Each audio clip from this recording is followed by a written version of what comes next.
The unloading spots to me were always the key to everything. You got an unloading spot, you could sell it right away for $1 million to somebody. You're just stacking it right on the deck. But once the boat leaves, they start putting it underneath in the hulls. And in the meantime, I had bought some property in Howell, Michigan, 50 acres of land, and I decided to bury some money there. Nice. This is how I got away with all this shit. My dad committed suicide on December 29th, 1969. I found him, and there was like 8 bottles of Cutty Sark scotch on the ground around the bed, and a vial of 50 Tuinals. And then I've got him, and I'm going, why, Dad? Why? He was still alive when the ambulances got there, but he died on the way to the hospital. And that kind of put me in a whole new direction right there. He had a $50,000 insurance program or life insurance on him, and I had 4 older brothers, so we split that up, and that gave us $10,000 each. So with that $10,000, I bought a Ford Econoline van, 2 Triumph 650 motorcycles, and we took off for Tucson. So we landed in Tucson, and we're going into this bar and meeting people and stuff like that. Finally, we met these guys from Tucson that said, hey, you want to sell those motorcycles? And we said, yeah, we'll sell them. He says, well, you take reefer for them? And I says, yeah, we'll take reefer for them. We didn't, I never sold that amount of reefer before. We got 50 kilos for each motorcycle. How much? What was a kilo worth? Oh, back then, God only knows. I mean, it was selling probably for $200, $250 a pound in Ann Arbor at that time, or somewhere at 200 maybe. And so we packed that up into Foot Lockers and put it in the Greyhound bus and shipped it back to Ann Arbor. And that was the start right there. That's where I started my business. And I did about 5 or 6 of those trips, and then finally I got busted in Ann Arbor with Ann Arbor's largest bust, Ann Arbor, Michigan, the University of Michigan. And I had already made, $200,000 or $300,000. So I thought, where are you selling? Are you selling this stuff? Are you selling it to the kids in Ann Arbor? I mean, the students in Ann Arbor. It's the best market in the world. That's where all our market was in the college towns, Madison, Wisconsin, Northwestern, New York. We would sell some to New York. How'd you get busted? My friend Bruce, he packaged it in a Foot Locker that wasn't very secure, and the dog got it. The dog's name was Bomber, and I got busted with Bomber. And, okay, I remember this listening to the thing. Sheriff Harvey from Ann Arbor, he was all pleased and everything, and long story in there, but then, it got dismissed because Bomber didn't have a search warrant. Okay. So I says, okay, well, it's time for me to move down, get out of here, and leave town. And then in the meantime, I'm dating Cindy.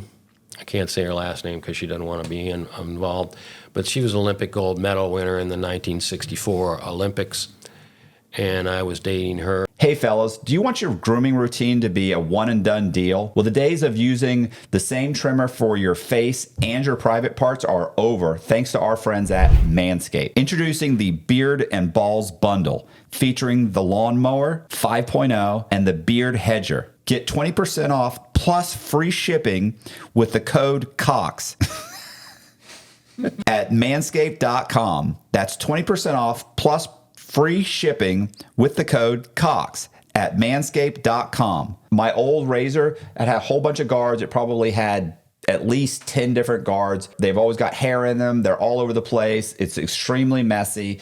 But with Manscaped, your guard is built in and it's got 20 different lengths. Also, the great thing is it's waterproof. With the Lawnmower, you can say goodbye to endless passes. This trimmer gets it right the first time, cutting through the bushiest of bushes effortlessly while being gentle on your skin and your delicate places. In addition, it's got super safe guards, which help reduce against nicks and cuts. Get 20% off plus free shipping with the code COX at manscaped.com. That's 20% off plus free shipping with the code COX at manscaped.com. No more juggling multiple tools or dealing with subpar results. Just efficient, effective grooming wherever you need it. We decided to head out of town. So I went down to Gainesville, So I'm going to a place in Gainesville, to party, and it's called Sin City. I've seen all my old friends from St. Petersburg. What are you guys doing in Gainesville, man? You guys are from St. Pete. So I run into Jim Maslenka. He says, well, what happened? How come you're here? And I says, well, I got busted in Ann Arbor for selling reefer. And he says, you know how to sell reefer?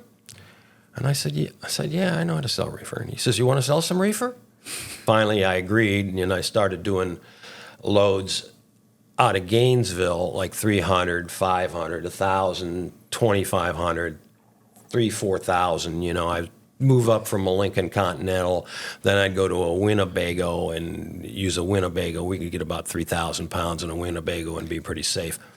So you're buying it from your buddy? No, they're fronting it to me.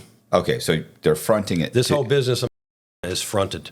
Okay, and you're just transporting it back and forth and selling it on college campuses? Yeah, well, I'm not back and forth, just from Gainesville to Detroit. Okay. So I get it in Gainesville and take it to Detroit. So finally, after I sell enough of it, I get to meet Mike Knight, who is the ultimate smuggler. I mean, I probably sold 20,000 pounds of his reefer, and finally he wanted to meet me. So I started working with him and doing like 10,000 pound loads to Ann Arbor. And I probably sold 150, 200,000 pounds of his reefer. And how are you moving that much? Sears trucks, big trucks, panel trucks. And we'd use Winnebagos. Okay. And I just load, unload, come back, get another load, go back. And I was doing it quite steady. And the way Mike Knight had started his Jamaican business, he was the biggest Jamaican smuggler there ever was. My brother Jimmy, in '69, decided to go down to Jamaica and have a vacation. So he went down there in '69, had a vacation, got high, and saw that there was down there. And he decided to send a sailboat down there with 3 friends of mine. He sent them down there, and they picked up 20 pounds or something like that, and came back and unloaded it in front of our house in Reddington Beach, right on the Gulf of Mexico. Jimmy took it to a guy named Mike Hubbard. Mike looked at it and he showed it to Michael Knight. Well, Michael Knight looked at it and says, man, I'm going to Jamaica. So he loads up his, I think it was a 23 or 24 foot Lafitte craft. And I mean, to go from St. Petersburg in a Lafitte craft all the way down to Jamaica takes a lot of balls. So he went down to Jamaica and loaded up I think it was 200 pounds on the first trip. On the way back, they had some problems and they had to pull into Guantanamo Bay. Before they pulled into Guantanamo Bay, they went into the rocks and the caves on the way into Guantanamo Bay, took the reefer off, stashed it, went in at the Navy and told them that, hey, you guys got to leave. But they said, well, we can't leave. We don't have any gas and we're hungry. So the Navy went ahead and took care of them, gave them the gas, and then he took back and brought back that load. Well, that started the Jamaican market right there. I don't care about the east coast of Florida or in Miami or anything like that. That shit wasn't going on at all. I mean, all this stuff happened in Paso Grill, Florida. That's where the Jamaicans started. That's where the Colombians started. There's no doubting that. So we became partners, me and Mike, because I was doing so much of his reefer. And in the meantime, I'm moving back between Detroit and Ann Arbor, and Cindy's graduating from Wayne State University, and she introduces me to a guy named Victor Bonilla, and he was a Colombian. So I'm doing all this Jamaican at the time, and I'm going, oof, I want to go to Colombia, So You want to go to Colombia? yeah, of course, I want to go get better weed. Okay. I started talking to Victor. I says, okay, well, we're going to have to go down to Colombia and do this. And he was all on it and wanted to do it and everything. So I financed everything, and we flew down to flew to Bogota, and then to Santa Marta. Of course, we went to Cartagena and Barranquilla in the meantime. And we were trying to find a connection and the first guy we ran into was a guy called Raul Davila. Now, he was the head of the Black Tuna Gang. I don't know if you've ever heard of them. I've heard the name. We went around, with him trying to scare up 20,000 pounds.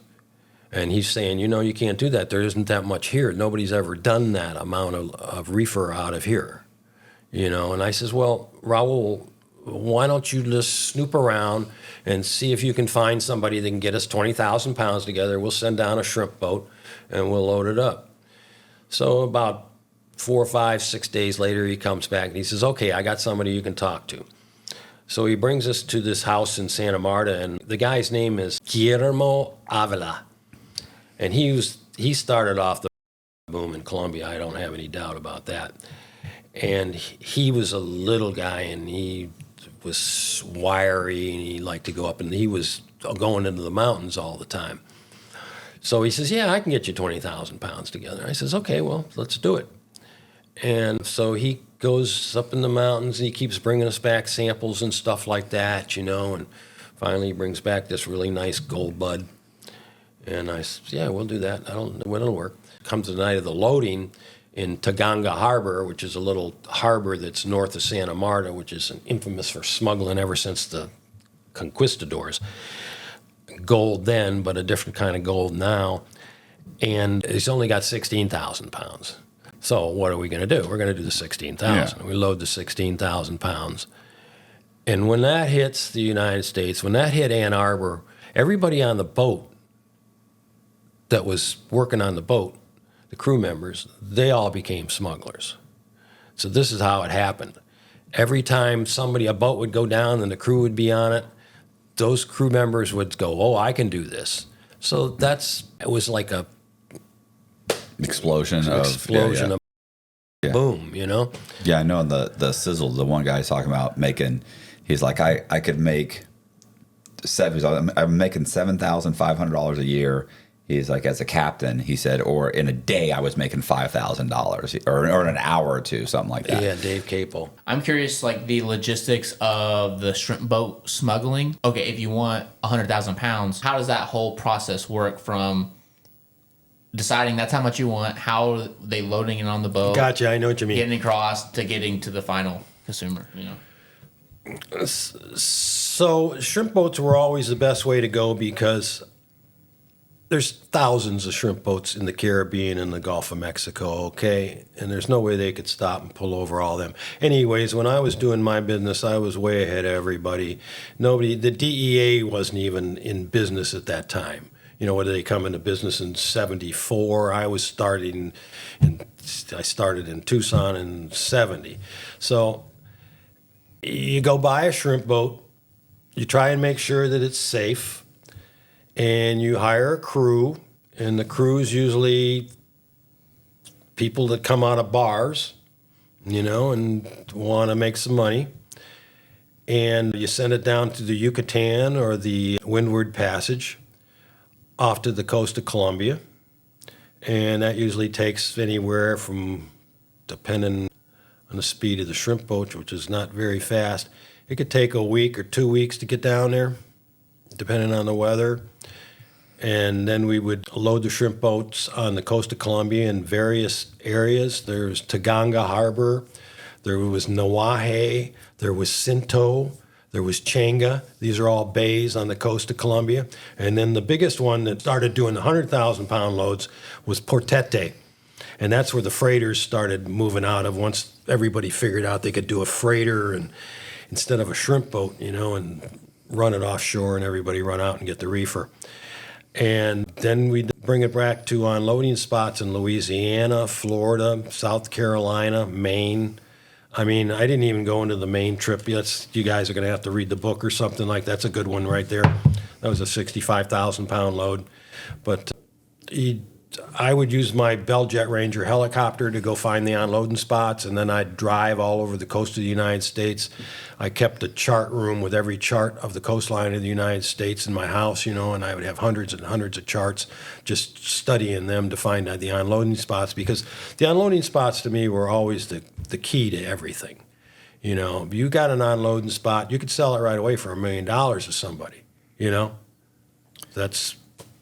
And the unloading spots, they're not like your typical like docks or ports. You're like what you're pulling up to, or what makes a good unloading spot, I guess. Well, let's talk about Bayou Lafourche in Louisiana. Bayou Lafourche is close to the Mississippi River. It's a bayou and it runs up in there. And on that one right there, I brought my McKee craft down into the bayous with my 150 horsepower motor on the McKee craft that go about 75 mile an hour, and cruised through the bayous looking for unloading spots. And I ran across this really nice, brand new shrimp dock unloading spot there, and it was perfect. And it ended up, I only did one trip there, and I had actually the crew members of that boat took that unloading spot over and became famous smugglers themselves after me, you know. That's what usually happened in my business. If I'd do a load, the crew would get off and go, okay, we can go do this. We're going to use this unloading spot. But I never used an unloading spot more than once. I didn't like it.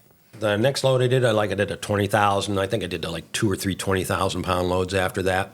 And then I kicked it up to 40,000 pounds because they were getting it together then to be able to do a 40,000-pound load. And in the meantime, when all these boats are coming back, everybody's turning into a smuggler, you know? Mm-hmm.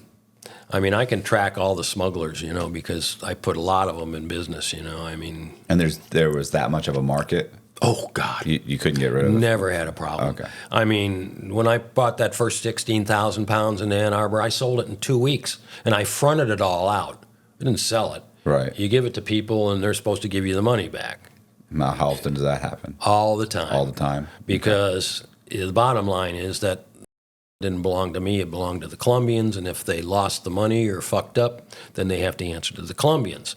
That's how I always got paid. Okay. You know? They don't want to deal with the Colombians? No. Are they not? They didn't want the Colombian necktie. So, they have like a collections department, or you definitely got a collections department. I mean, I could have used that a lot, but I never had to because I'm a peaceful type of person. And then that's when I partnered up with Mike Knight, and he was doing the Jamaicans, and I says, Mike, you got to quit doing these Jamaicans. Let's go down to Colombia. You and me become partners, and we'll start doing loads out of Colombia. So I did like 4 loads with him, 40,000 pounds. And then we decided to do a 100,000-pound load. And we each put up $600,000, put it on the boat. Victor was supposed to load it. And the 2 boats got down there. Each boat was going to hold like 50,000. And these are shrimp boats? Yeah, shrimp boats. We always use shrimp boats. And you're just stacking it, not right on the deck? Of course, when it leaves, it's got to be on the deck. But Right. once the boat leaves, they start putting it underneath in the hulls. Okay. Because they want the boat out of there right away. They don't want it hanging out. So I sent 2 shrimp boats down with Mike Knight, and Victor didn't get his shit together, which continued to happen, and it didn't get loaded. And then Mike was not too happy about that, so I'm sitting in my friend's house in Anna Marie Island, and we're right on the Tampa Bay, and we're looking, and we're seeing this boat coming across Tampa Bay, and it's a McKee craft with a 150 on the back, so he's going about 60 mile an hour.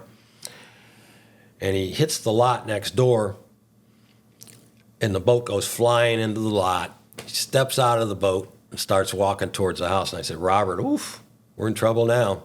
I didn't know anything about it at the time, that the boat hadn't get loaded, because Victor didn't tell me, nor his brother. And Mike comes in and says, hey, that boat didn't get loaded, and they're on their way back. I said, oh, shit. So I says, Mike, you know I'm good for it. I owe you $600,000. I'll pay you as soon as I can, you know? So he's kind of cool with it. He had millions and millions of dollars. Why didn't it get loaded? It didn't get loaded because Victor didn't have his shit together. Okay. He's probably doing and screwing around. And also the Wahir up in north coast of Colombia has a rainy season. And the rainy season can cause a lot of problems in trafficking that reefer up to Port Tete was where the port was. Okay. So he had all sorts of excuses, but it didn't make any difference to me. I mean, there's no excuse for that. So we did a couple more trips, 40,000, and then I did a 40,000-pound trip out of Taganga Harbor. And Victor had been talking to somebody, and he put on 3 barrels of. They're not the 55-gallon drums, but there's a size that's smaller. I think it's like 30 gallons or something like that. So he put like 30 gallons of hash oil on the boat. He asked me if he could do it before, and I said, no, man, do not put that shit on the boat. That's trouble. Why? Because it's the nastiest stuff on the planet Earth. I mean, it's boiled in kerosene. It's stinky and it's terrible. You can't smoke it, and you kill yourself if you smoke it. So, unbeknownst to me, during the loading process, and I didn't see it, he put the 3 barrels on the boat. So the boat gets back, and I'm going, holy shit, when I'm on and I see them 3 barrels, and I could put them in the semi, I'm going, oh man, I don't know what to do with this. So this stuff belonged to the mafia, was what happened. And I decided with Victor to go ahead and set up a lab. And we were going to make the Israeli formula for pure THC, which we eventually did. And the guy doing it went a little wacko on us. And that got busted. How did that get busted? I really don't know to this day, but I know that before it got busted, I went into the lab and something was weird. So I went in there and got that 1 barrel out of there. I had 2 other barrels buried on a friend of mine's farm. And I got that 1 barrel out of there and started heading down the road. And later on, when I was getting arraigned, the DEA agent came up to me and says, how did you get that barrel of hash oil out of there? I says, I just went in there and drove and got it. What are you guys, out to lunch or something? They were out to lunch. So I drove in while they were out to lunch and picked up the barrel and got it out of there. And then the guy that was doing it, his name was Rick Barnhouse, and we're driving back from the lab, and we're driving along the road, and there he is walking alongside of the road with a suitcase in his hand, stoned out of his mind. So we picked him up and says, what's going on, Rick? What's going on, man? He's all screwed up. And so then we're sitting in the car and going, what's that smell? He'd shit his pants. And so we took him to the closest motel, gave him 10 grand, said, Rick, get your shit together. All this hash oil shit's all over with. And so then these mafia dudes wanted to get the money for it and the hash oil back and stuff like that. So I'm trying to negotiate that. This is all prior to your lab getting raided? No, afterwards. Okay, so you had been raided, you were arrested, you were arraigned. I wasn't arrested. Okay, so it had been raided, you just hadn't been picked up. I hadn't been picked up. Okay. That was the start of some of my problems. Okay. So they wanted the hash back. Well, they kidnapped my partner, Robert, and held him. So I went and dug up the hash and delivered the hash oil to them. And how does that happen? They kidnap him. Do you get a phone call? Like they that you say it like it's a normal thing. Like they they know what him? Was going on. Robert just went to meet him. So And they then they kidnapped grabbed- him right there. And then what? You get a phone call? Yeah, of course. Okay. I don't know how many buddies have been kidnapped. I'm not sure how that works. There's a few other times you're going to get into that. Okay. So we dropped the hash oil off and got rid of them. And so this started the investigation into me. Where did this hash oil? The feds were involved in this because they knew these mafioso guys. And then, Did you get Robert back?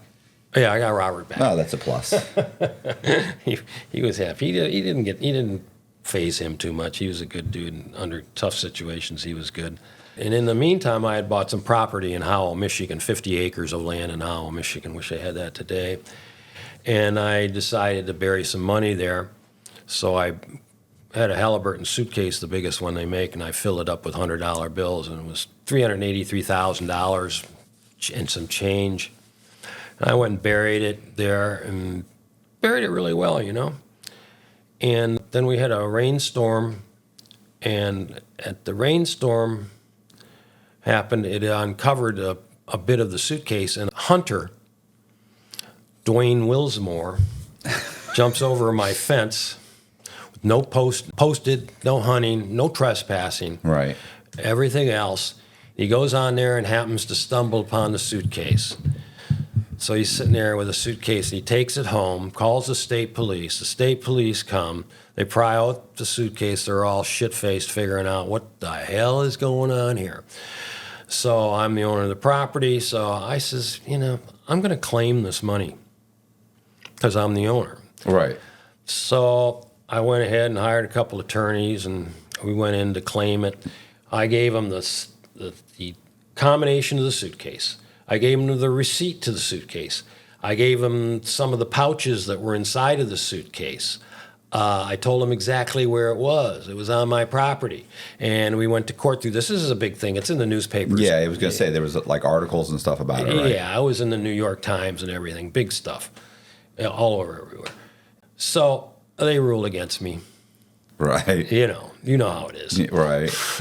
I don't have to go into that whole story how they're liars and thieves, I mean, when it comes to the legal system, they do nothing but lie. I'll get into more of that too. A question with the suitcase, 300,000. Did the hunter end up being able to keep that? Yeah, Mr. Wilsmore went through quite a long court battle for that, and he did get to keep it. And I think by the time that $383,000 was given to him, actually the Judge Mahinsky, I want to get his name in here, he's a piece of shit, and Judge Mahinsky decided that the county or the city of Howell, Michigan, should get half and the hunter get the other half. You can see the collusion there, And so by the time it got out of the interest-bearing accounts and stuff like that, I think it was like he probably got about $400,000, and the city got another $400,000. I think they probably built a new town hall with it. I think is what they did. Why even? You know what I'm saying? Why even turn it in? I got the suitcase. Yeah, exactly. I just get in my fucking car and drive off. If I was him, I would never have told anybody. He was afraid that it was mafia money. He was going to be found and get. And so that kind of put me on the radar. So I says, okay, I'm going to go back to Florida. So I moved back down to Florida. I moved to Indian Rocks Beach on the Gulf of Mexico again. Are you still moving loads? Oh, or yeah. You're just still okay. working. Okay. Just collecting money and doing trips. But are you aware that this has kind of put you on their radar and they're watching you? And yeah, they were watching my house. I could see them. I could scope them out. I could see them park down the road and stuff like that. They were just in their initial stages of trying to figure out how to bust me for something. Right. And so I moved to Indian Rocks, and me and Mike are still working together. And then I got a phone call from somebody, and they says, your brother Jimmy just murdered this girl. And I go, what? And this is at our motel, the Casa Marina in Treasure Island, Florida. Jimmy was dealing and snorting like a mad fiend. And this is your brother? Yeah, my brother. Not my brother from another mother. Right, okay. And and that's accurate? He a girl? Yeah, he killed a girl. Her name was Karen Jolly. And then he had another guy, Jeff Stitt, in the leg, Stitt. Good friend of mine. I don't know if he's still around. And so that became a big thing in the beaches and everything. And I'm trying to hide out from the FBI. And I also got the Gainesville 8 thing going on. That's another story. The Gainesville 8, I don't know if you know who they are. Most people might not know who they are. But they were planning a disruption of the Republican convention back in, 1972 or something like that. And they ordered these hand rockets through my waterbed store, and they were going to use the hand rockets with the ball bearings to disrupt the Republican convention. A guy named Scott Camille was the head of the Gainesville 8, and my manager for the store, that's a loose term, manager, my manager for the store, John Briggs, ordered these hand rockets through my store. So I got the FBI on me for that. So I got the FBI going here in Gainesville, and I got Jimmy murdering this girl in St. Pete.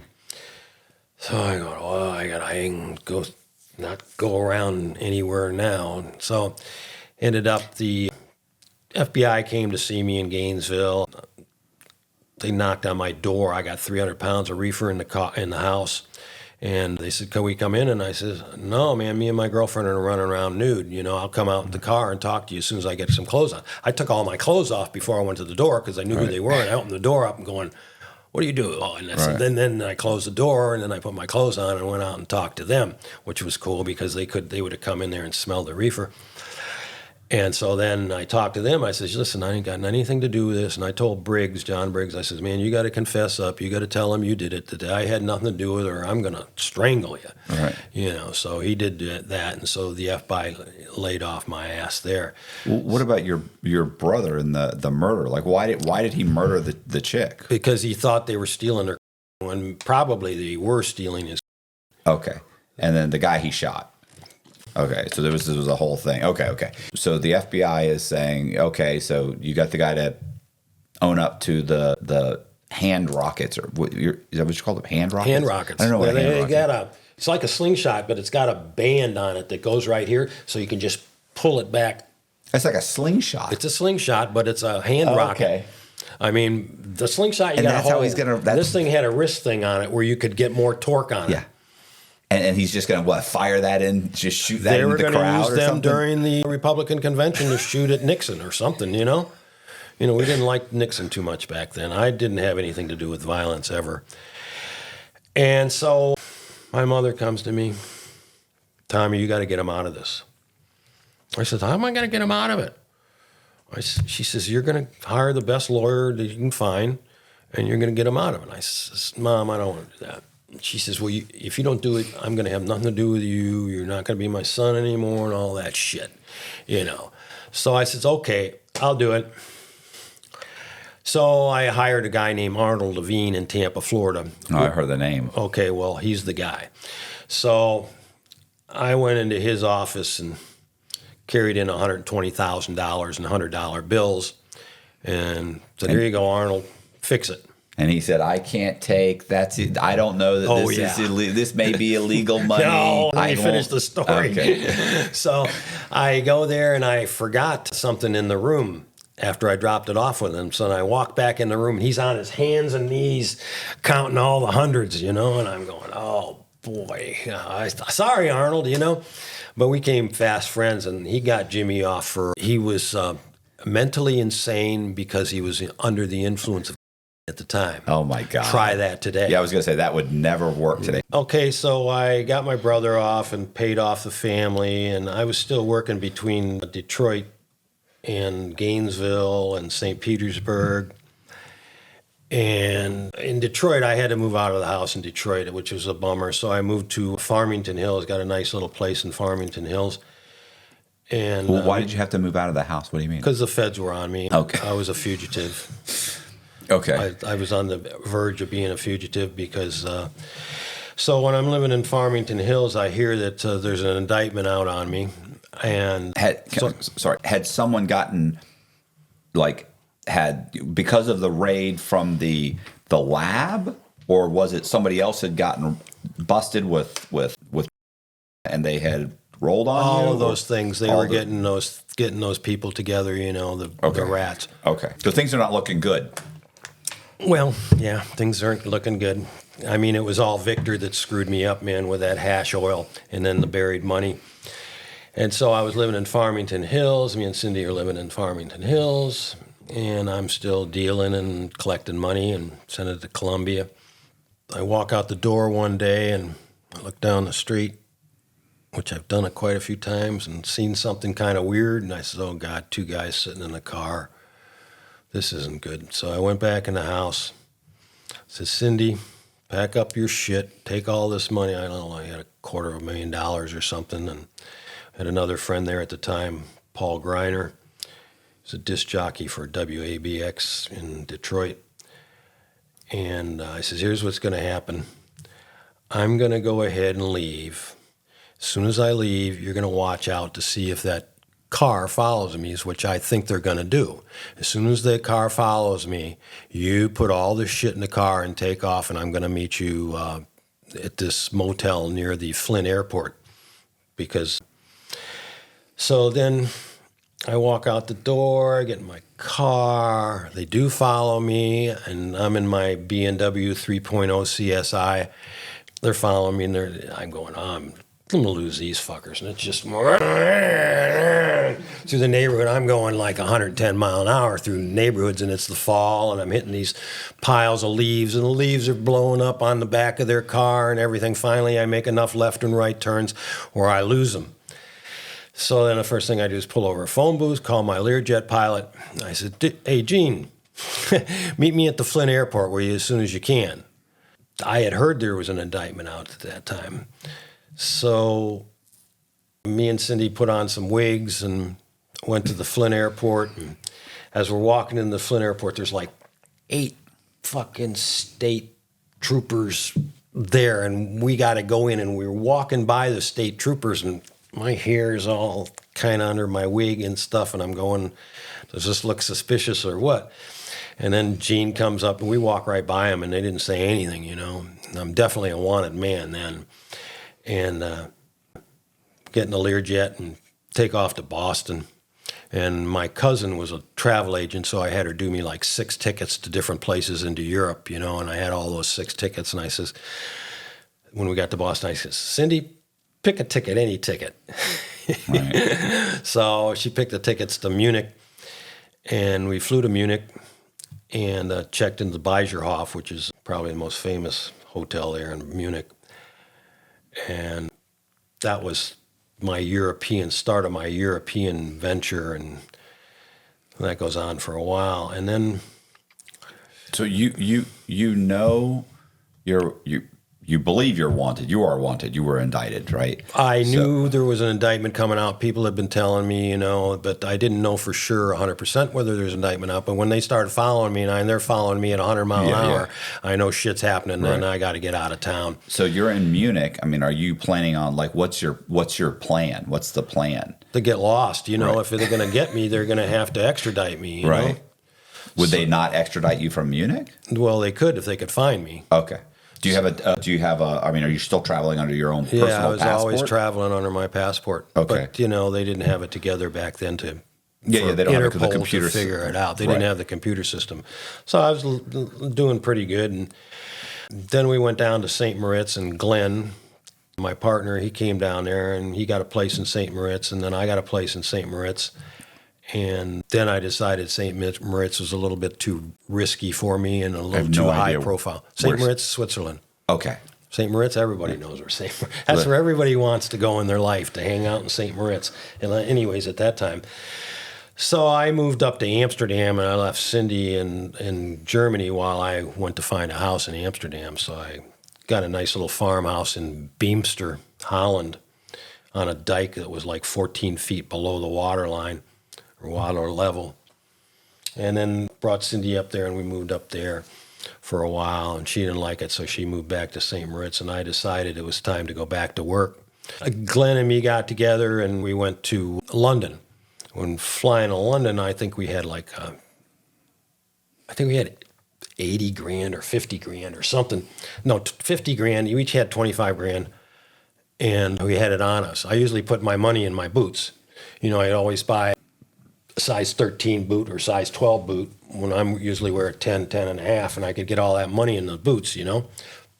And on the body too, I'd have it too. And Glenn had the same thing, and he had money all over him. So when we're going through customs, you know, we're going, you know, we don't have any drugs on us or anything. We're not going to worry about it. If we got the money, you know, that's not illegal to do the money. They got to figure something out. So they pull us aside, start searching us, and I says, you know, you guys can do whatever you want. I got money here. Here's the money. Here's how much I got. And I says, Glenn has money on him too.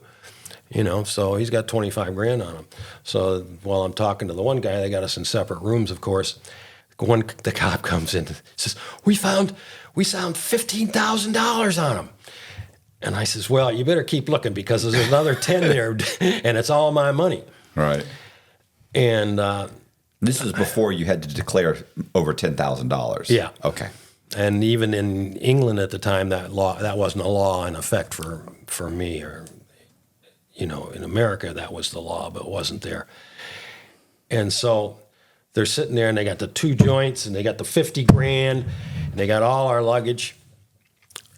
I says, you know, I haven't committed a crime here. I want my money. He's got a couple joints, you know, you can do with him whatever you want, but I'm going to get him off no matter what.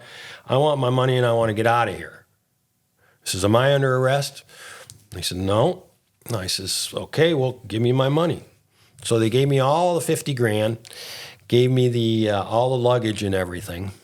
They kept Glenn, and as they're wheeling me out the front door, I think we had like 5 suitcases, and they're wheeling me out the front door, and I says, now, is this where you're going to have me robbed? Oh, boy. Those British cops were pissed then. He get the fuck out of here, you fucking limey motherfucker or something. They call me all sorts of names. So then I hop in a cab. I said to the cab driver, okay, I know there's a street here in London that has all your barristers in London. Take me to that street. So he took me to I don't remember the name of the street. It's in the book somewhere. And so he took me to that street. I just walked into the first attorney's office I got, and I put $5,000 on the table, and I says, get my friend out now. So he got him out. And so he comes back out, and he's got a court date like 4 or 5 days later.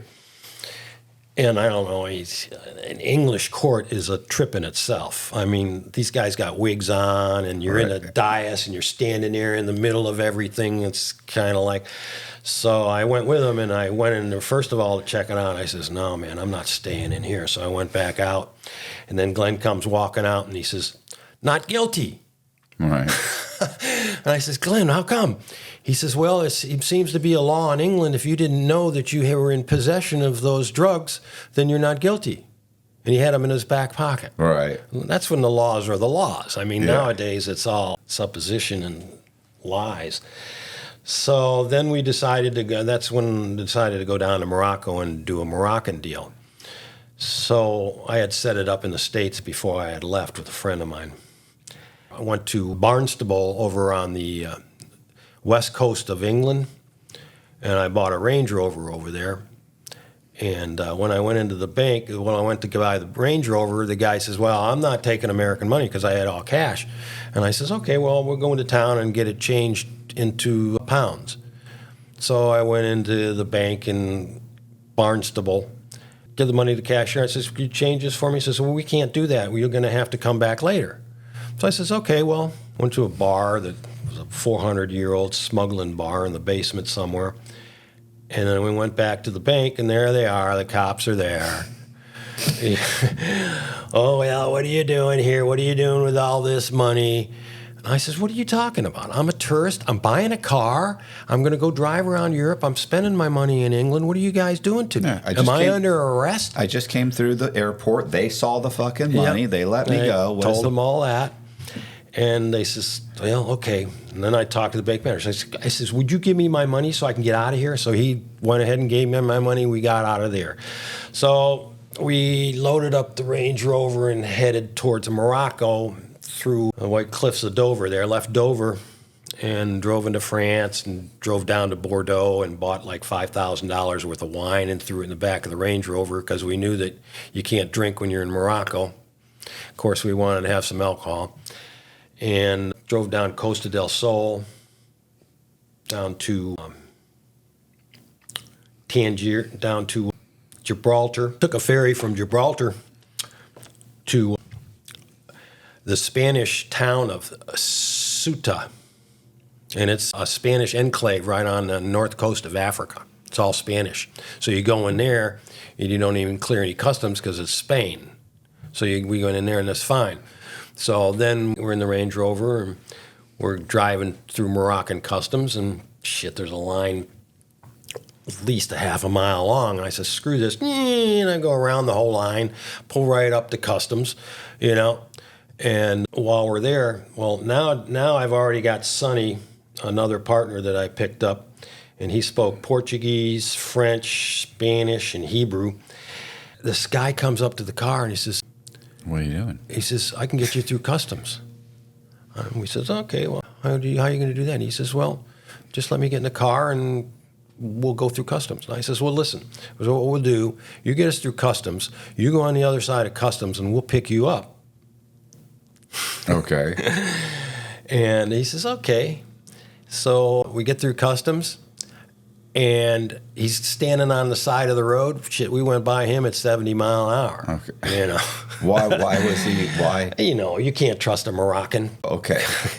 I mean, don't hold that against me, anybody from Morocco, but I mean, it's a pretty tricky country. They got all these hoods on, and jobulas, and you don't even know who's behind the hood. Right. So we hauled ass to Tangiers, and I think there were some cars following us, but we lost them. And then I had a hookup with the brother to the king of Morocco. Of course, his name was Mohammed, I think. And we went to the palace in Rabat because, you know, somebody wants to buy 40,000 pounds of hash is a big deal in Morocco.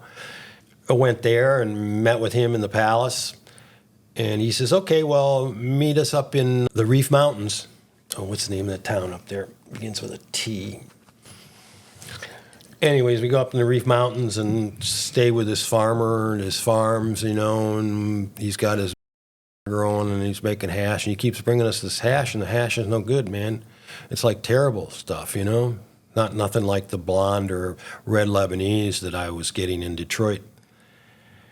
And I said, sorry, we can't, this isn't good enough. So then one day he comes back with about a ball about this big and says, try that. And I says, okay. So we tried that. And woof, that's really good.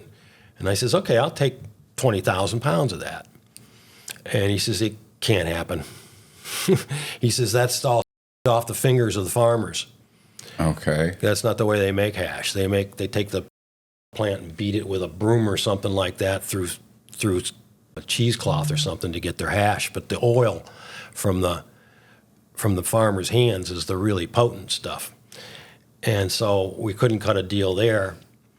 And so I had to give up on the Moroccan stuff. I mean, I went all over Morocco. I was down to the Spanish Sahara, Agadir, Fez, everywhere in Morocco.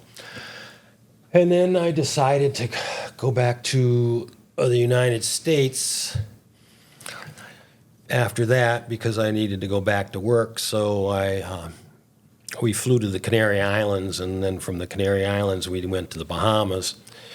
And then in the Bahamas I had two girls there were really good friends of mine, and I started living in the Bahamas and sneaking into the States and collecting money and doing more trips. Well, I mean, and you still only have your passport. You don't have any other credentials? No, now, when I got to the Bahamas, I have a cache of different papers. You know all about that. Okay. So I got driver's licenses from Ohio and Canadian birth certificates, and I got about 20 different IDs. You found a forger? Or yeah, was I had a forger, and I did the get the baby's birth certificate door deal. Right. I had a good forger out of San Francisco. Did you too? No, I would just go. Well, I first started forging licenses myself, you know, because that was when Florida. It was a laminate. It wasn't laminated. It was a card, but you could actually say, and it had the hologram on it. But I was able to sand off the information, and then I would print the same print different information in reverse on a piece of laminate, thin laminate, like transparency paper. Good idea. idea. Then I glue it and I laminate it over, squeegee out all the excess, cut it out, buff it up a little bit, and you could still see bits and pieces of the hologram. So if you're just an employee at a bank or you're at a title company, it looked okay. Yeah, you're not looking at it. Right, but bank people look at it pretty good sometimes. But what I did was I did that a few times, and then eventually I just figured out I could just go into the DMV with like a birth certificate and birth certificate and a social security card, and I could get them to just issue me an ID. I could never get a driver's license, but I could get an actual Florida State ID. Well, you know, once you got the Florida State ID, man, it's on. Yeah, I didn't know. get anything. Now I'm getting all real stuff. I'm bank accounts, buying stuff, and you know, it was a progression. There were lots of different things. Eventually, I know all about it. I mean, but no, I never had a forger like that. Must have been that would have been great. He was good. The stress level would have been much easier going to a guy that could get you the documents as opposed to standing in line and trying to get a real passport with fake information. You're just like, I'm just waiting to get arrested. I worked for McDonnell Douglas. I had their identification, and I had a California driver's license official, and I had a press pass too, which was kind of cool. But yeah, good forger there. So then I flew to the Bahamas and moved into the Bahamas, and I moved into a place over by Lyford Cay near Love Beach, and actually the Rolling Stones had used this place, used to live there and stay there when they were there. And I just hung out in the Bahamas and go back to the States whenever I needed to. And then I moved on Queen Street in Nassau to right next to the American Embassy, which was a big thrill. And then I would be going, I'd always like to go back to the States on Chalk Airlines. It was the seaplane. They had a seaplane on Paradise Island. Chalk Airlines, they fly into Government Cut in Miami. They just land right in Government Cut. And I'd go in there, and they would go into a trailer. And the trailer was a customs trailer. And it wasn't like going into Miami. International. Yeah, with them serious custom agents. I'd dress up like a tourist and have all the flowery shirts and all that shit. And there you'd go in and you'd clear customs there, and it was a breeze, So I'd use that as the basic way to get in the United States. I've snow skied into the United States. But then, let's see. I decided that, okay, they're getting too close to me in the Bahamas. I'm going to move to Colombia. So Cindy left me, and I says, well, there's no reason to be in the Bahamas anymore. I'm going to go down to Colombia and work from there. So I went to Colombia, moved into Santa Marta, Colombia, and I lived there off and on for 7 years. And what are you doing there? You're still moving stuff? I'm still moving stuff. You're all the way from Colombia back to the United States? Are you still coming in the United States? Or No, I was loading boats for people. And way safer. Yeah, because I had the best bodyguards. Man, I had badass bodyguards in Colombia. Great guys. I think there's a picture of them in here somewhere. So I would get loads together and help some of my fellow smugglers get their loads together. And my partner, Raphael Aron was his name,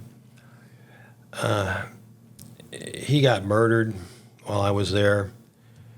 How that happened? What? Well, he was making a lot of money, and he looked like a gold brick walking around. And he was doing. There's two families in Santa Marta at the time. They're called the Cardenas and the Villa Blancas.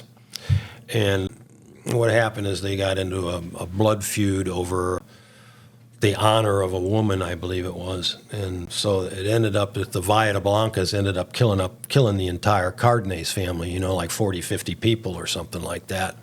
And it's a big story down there in Santa Marta. Anybody would know about that. And so he got wiped out. And so I was dealing with his partner, Enrique Coronado, who was the head of the Villa Blancas. And both those guys used to be my driver when I first got to Colombia. They were my drivers.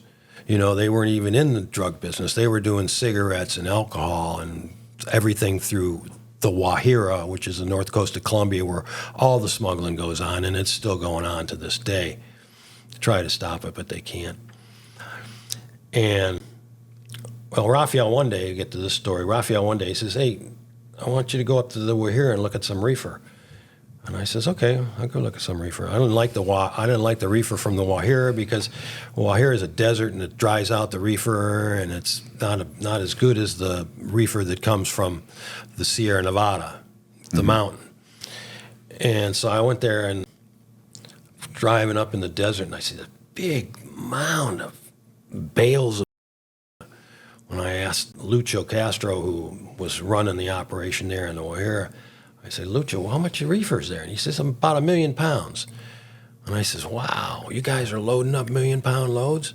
And he says, well, we're moving some stuff since you came here. Right. Because this Lucho Castro, I've known him ever since I've been there. I got there in 71 and 72 is when I started there. And this is like 76 or 77. And I started looking at the reefer. Me and Sonny were digging through the reefer, looking at it, said, no, man, this quality is horrible. I can't bring this back. There's no way. So we had to spend the night. So we're trying to figure out where to sleep. So we decided to go ahead and climb up the mountain and build a little fort, a little place to sleep, like something like this right here. Right. And so we slept in there for the night and 1 million pounds of. And then after that, Raphael got. And then I had to hook up with Enrique Coronado to keep doing businesses. There's so many stories down there. I mean, it's like, I don't know where to start or even go. There's so many stories here in Colombia. Now, let's see. So on the oil thing with Victor, I was down there and I'm walking in Santa Marta. Me and Sonny are walking in Santa Marta. Car pulls up to us with a Uzi and a couple other guns and says, get in the car. So we had to get in the car, and I'm kidnapped at that time. So they take us to the Peruvian embassy. Not the Peruvian embassy, the Peruvian consulate's house in Santa Marta. Lock us up there. We're in there for a couple days, And then, Raphael, it's his job to get me out of trouble when I get into trouble like that. The Peruvian consulate is kidnapping people in Colombia? Well, they put me in the Peruvian consulate's house. It was the Colombians that kidnapped me, but it was the Peruvian consulate's house. Okay. Does he know this is happening? Yeah. Okay. Okay. Everybody knew in Santa Marta. I mean, I was pretty popular there. I never went anywhere without my bodyguards, except that time.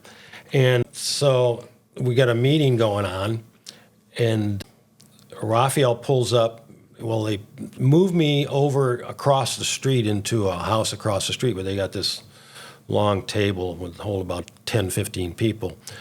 And so we go in there, and when I'm going in there, Raphael tells Sonny to tell me to sit at the end of the table by the back door. And so I went and sat right at the back door, and Sonny sat next to me, and Raphael was to my right. And he had got in. It was a no weapons conference or kidnapping. So he had gotten in with his 44 Magnum, his 44 chrome-plated Magnum with a pearl handle in his clutch bag. He had a clutch bag about this big, and he had it unzipped, and I could see that he had it in there, and he's right here, And I'm going, oof, what's going to happen here? And this guy, Tony, that was in charge of the mobsters, he started yelling at Raphael and getting crazy. And I'm going to myself, man, you don't want to do that to Raphael. And Raphael's putting his hand into the clutch bag, getting ready to pull the gun out. And I put my hand on top of his, and I said, no, Raphael, no. But that didn't last very long. In about 2 or 3 more minutes, he pulled that 44 Magnum out, and he stared at the whole crowd, and that back door opens up, and we're all out of there into 15 different Jeeps. He had 15 Jeeps with 4 guys in each one of them. So that was an exciting one. Okay. Another kidnapping was when I'm up in the mountains in the Sierra Nevada, vacuum packing. I had brought a boat in with some vacuum packing machines on it, and I think a bunch of money, and all the toys the Colombians want, like washing machines and dryers and medical equipment. I used to bring medical equipment for the M19. I don't know if you know who they are. They're the guerrilla group in Colombia. I met a guy that was the leader of the M19 while I was in Bogota. He wanted me to put guns on the boats, and I says, no, I'm not going to do that. What I'm going to do is I'm going to go ahead and load the boat up with all medical equipment so you can have that. I thought it was FARC. Well, there's FARC and there's M19. Okay. But anybody will know that. And then there's the AUC, and there was a bunch of groups down there, but M19 was the heavy one at the time. So I'd load the boat up with everything the Colombians wish list, Raphael would give me a wish list, and I'd fill the boat up with all that and bring money down there, and then we'd load that boat up with reefer and send it back. And so this time I decided to do something cool and vacuum pack some up in the Sierra Nevada mountains. I got a generator and 2 vacuum packing machines, an air compressor for the vacuum packing machines, all the equipment you need to vacuum pack with. So this story goes on and on. I mean, I could be here a week talking about just this kidnapping. So we're down there, and I send Robert and Kevin, a friend of mine, up in the mountains to do some reconnaissance up ahead of time. So they go up in the mountains, and they're up in there, and they're going to the fields and checking everything out. And they got a nice campsite down by the river on the Rio Frio is what it was called. And we finally started going up into the mountains with all the 15 mules and donkeys, right? 12 or 15 mules and donkeys. That's where I started the book at, because that was I put the most exciting chapter in the front so I could grab everybody's attention. So it's called Donkeys and Mules. And we loaded them all up with the vacuum packing machines. I had to break down the generator into parts and everything like that because I'm good mechanically. I can tear anything apart and put it back together again, blindfolded usually. So I got all stuff packed up on the donkeys and mules and stuff like that. And so we're coming into this one, it's a 12-hour walk into the mountains. We started I think 2 o'clock in the morning after I met those CIA agents in Rodadero, but we'll skip that for now. And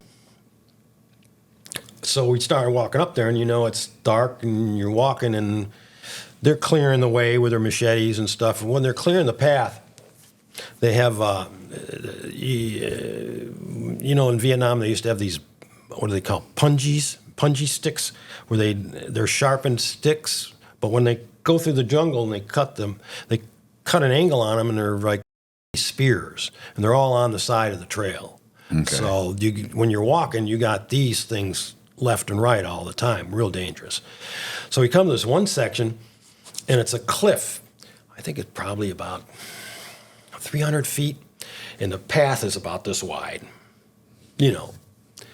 And there's areas, it's not a path, it's stone, it's rock. Right.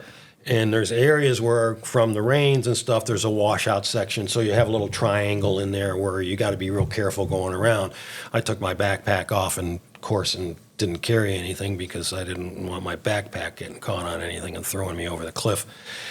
And so we're walking there, and we get over, and I see, I'm halfway through, and I'm seeing, oh my God, that's a waterfall. Oh, I can't wait to get in that waterfall and drink a beer, because we had 10, 15 cases of Heineken's, a couple cases of Cavassier, food and everything, So I'm getting over there, and it's real scary walking across this thing. You're doing a crab walk, walking sideways sometimes, Mm-hmm. And you look down, and it's 200-300 feet, and it's death immediately. And so I get to the waterfall. I'm standing under the waterfall, and I'm watching the donkeys and mules come across the trail. There's this one mule with all 4 or 5 cases of Heineken on it, and as he's walking, he's kind of bumping on the side of the cliff, and he steps into one of the washouts, goes over the cliff, and it's the noise that animal made, I can't forget today. I mean, it's a hee-haw, and it's a horse kneeing, and but it's screaming as loud as can be. You can't recreate that sound. But it was it was pretty horrible. Then, kind of realized that we lost some beer, but, that's what happened. And so then we went. And he fell 300 feet? Yeah. Okay. And then, so me and Sonny are going, oh God, let's have some Cavassier, let's have a beer, let's smoke a joint and sit in this. There was also a pool where the water came down, so it was kind of like a bathtub. So we were in there, and all of a sudden the Colombians started laughing, They were just laughing their ass off. And I said, Sonny, what are they laughing about? And he says they think it's pretty funny, the 2 gringos sitting in there drinking a beer while the donkey went over the cliff, I wasn't laughing, but they were laughing. So we went down to a Roberts camp and camped out there. They couldn't get out of there quick enough. They packed up and left right away and told me what was going on and what farms and fields they had been to and stuff like that. And so we camped there, and then we decided that this wasn't going to be a good enough spot to go ahead and vacuum pack. So we found out that there was a farmer up farther in the hills that had a cement slab. And so I sent one of the Colombians up there to go ask if we could rent the slab from him. And the guy said, yeah. So what we did was load up all our vacuum packing machines and went up there and set up on the slab. And then they started building a roof for it, And while we're up there, I'm working on the generator, putting the generator back together, because I wanted to get the generator working for nighttime. And all of a sudden, out of the corner of my eye, I see Sonny running across this opening, running really serious, And then I look into the woods, and there's all these guys coming out of the woods with every weapon you can imagine. Shotguns, Uzis, Mac 10s, everything. And Sonny's running, and I see Sonny. I see the guy's about to shoot Sonny, and I say, Sonny, stop. Stop, Sonny, don't go any farther. So he goes, kind of realizes. So that, there was about 20 of them. So they come right out of the forest and rounded us all up and said, okay, sign this ransom note. What was it? I think it was 20 grand each. For 20 grand each. I said, I ain't gonna fucking sign that. Sonny says, you can't tell him that, Tommy. I says, just tell him I'm not gonna sign it, Sonny, and see what they have to say. So Sonny tells him I'm not gonna sign it. And the guy just immediately starts rounding up all our workers and putting them on the end of the slab and is gonna shoot them. And I says, well, Sonny, tell him I'll sign it now.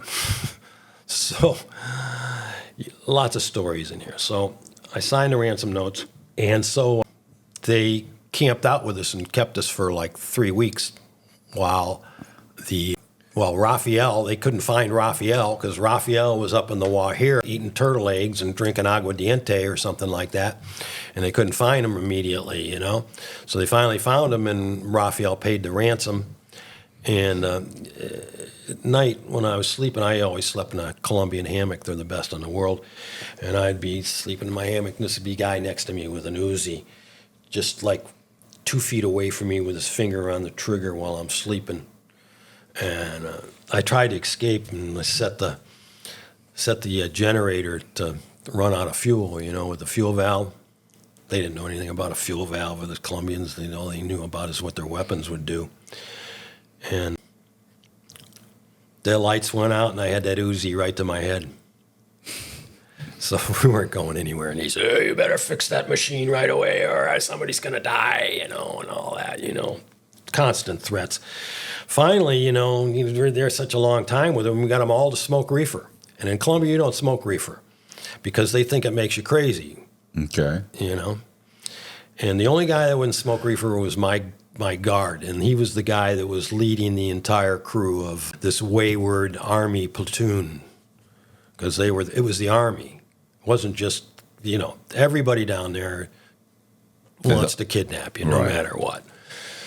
So long story short, they got their money. They grabbed a bunch of beer and walked back down the mountain. And me and Sonny says, well, we're getting out of here now. We don't want to stay up here now. It's too dangerous. So we left everything up there, walked down the mountain and looking at our Heineken bottles all the way down the mountain where they've been drinking our beer down the mountain and our food wrappers and stuff like that. So we got out of there and we got down to the bottom of the mountain. We caught a bus into Santa Marta from there. We were up in an area called Aracataca. It's near Fundacion. It's it's on the west side of the Sierra Nevada mountain up there, where the best reefer is. And I like that name, Aracataca. That's what was the guy that wrote The 100 Years of Solitude? Marquez. He was a real popular Pulitzer Prize winner. And so we got to Raphael's house. Raphael wasn't there, but the DAS was there. So the DAS, the DAS, is the CIA in Colombia, and they were waiting for us. So they kidnapped us. Okay. Got us in the back of the car, holding guns on us, 2 cars. And Sonny's telling them, hey, you got to wait till Raphael comes back. You'll get paid. Don't worry about it. You're going to get paid. And we're waiting for Raphael, and he's not coming back. These are American CIA officers? No. These are DAS, D-A-S. It's Departamento something, it's Seguridad. They're the CIA for Colombia. Okay. And it turned out to be the guy. Turned out to be pretty good. I saved his life. And so we're leaving. They're going, oh, God, we're gonna have to take you to the Santa Marta jail. And I'm going, oh, please, we don't need to go to the Santa Marta jail. That's the biggest rat hole on the planet Earth. That's worse than MCC Metropolitan Center in New York City. And as we're leaving and just pulling out on the main road, here comes Raphael and his baby blue Lincoln Continental, which is the only one in Colombia, you know, I bought for him. And he rounds them up, gets the DAS agents in the house, pays them, I don't know, 10, 15 grand, maybe 20 grand or something like that. And he says, okay, well, he tells the DAS agents, okay, you guys can go. And I said, wait a minute. Raphael, we have to go back up to the Wahira and get on a freighter to get the hell out of here, because I went there this time without any papers or anything, which was pretty dumb. And so he says, oh, yeah, that's a good idea. Well, this DAS agent will take you up into the Wahira, get you on the boat, or bring you up to Lucho Castro to his house up in the Wahira, and we'll take care of that. So we went through like 2 Army checkpoints, and he got us through there. You know, when you don't have any papers, it's a bit of a pain in the ass when you're going through a checkpoint. And so we finally get to Lucho's house, and we're there, and Lucho's going, what you doing with that guy? He's the DAS. I'm going to have to get him. And I says, Sonny, tell Lucho that ain't happening. So I says, push Lucho back. Physically, I pushed him back. And I says, no, Lucho, and I've known Lucho for already 7 years by now, because I put him in business. And he's going, oh. And I says, Sonny, tell the DAS agent to get his car and get out of here. And he's got at least a 45-minute start or a half-hour start. Just get out of here. So the agent took off, and Lucho wasn't happy about it, but I wasn't going to have that on my conscience. And so then we hopped in one of Lucho's Jeeps and went through the Wahira. The Wahira is all desert, okay? And we're on our way up to a freighter in Portete, and a 300-foot freighter. And there's actually 7 of them there. On the way there, I don't know if you ever heard of the Rat Patrol. No. Well, in the old days, there used to be a television program called the Rat Patrol, where they drove around in a Jeep with a 50 caliber machine gun on the back. So we're driving up there, and we're driving through the desert, and all of a sudden, off in the distance, we see some lights tracking us. So we turn off our lights, and we keep driving, you know, not hitting the brakes and showing taillights or anything like that. They kept tracking us. And finally, the Colombian said, we're going to have to turn our lights on. This has got to be the Army or something like that. So, yeah, sure as shit, it's the Rat Patrol. They pull up next to us, that 50 caliber machine gun right on us. 3 guys. And, okay, donde está papeles? You know, where are your papers? So we don't have any papers, and we're explaining to them. Sonny's explaining to them. Sonny was really good, man. He could make an Eskimo drink their own frozen piss. But I mean, he talked to those guys, and then finally I just said, ¿Quiere una cerveza frío? Do you want a cold beer? You know the guys? And they said, yeah. So I popped up to the cooler, gave them all cold, nice ice cold Heinekens, and that's when things started lightening up. And then I said, you want a sandwich? And we had peanut butter and jelly sandwiches. I gave them each a sandwich. And then after that, it was all over with. They didn't bother us. They let us go. And then so from there, I call that a kidnapping, but they didn't want any money on that. And so there, we're going on our way to Portete to catch a freighter to Aruba. That's how we had originally gotten in the country at the time, at this trip. And in Aruba is, there's been smuggling with Colombia for the last 500 years. But so there's like 7 freighters there, and we're going to each freighter, and none of them wants to take us to Aruba. So I said, Sonny, let's go back to that first guy in the freighter there and talk to him and pull a few punches on him. So I said, Sonny, tell him that we know who owns his boat. He's a guy named Enrique Coronado. He's in Barranquilla, and he wouldn't be very happy if you didn't put us on that boat. And the guy agreed after that. So we hopped on the boat. I strung my hammock between the stanchions of a lifeboat, you know, on the side there, and tied it real good just to make sure I didn't go over the side. And then I slept all the way to Aruba. Then I had my Learjet pilot come pick me up, me and Sonny, and then we flew back to the Bahamas. There's a lot more in there, but that's the gist of it. How long had you been in Colombia at this point? 5 years. 5 years? Okay. I mean, Yeah, is this we were when- pretty well known in Colombia. I mean, I went to meet the president of the country.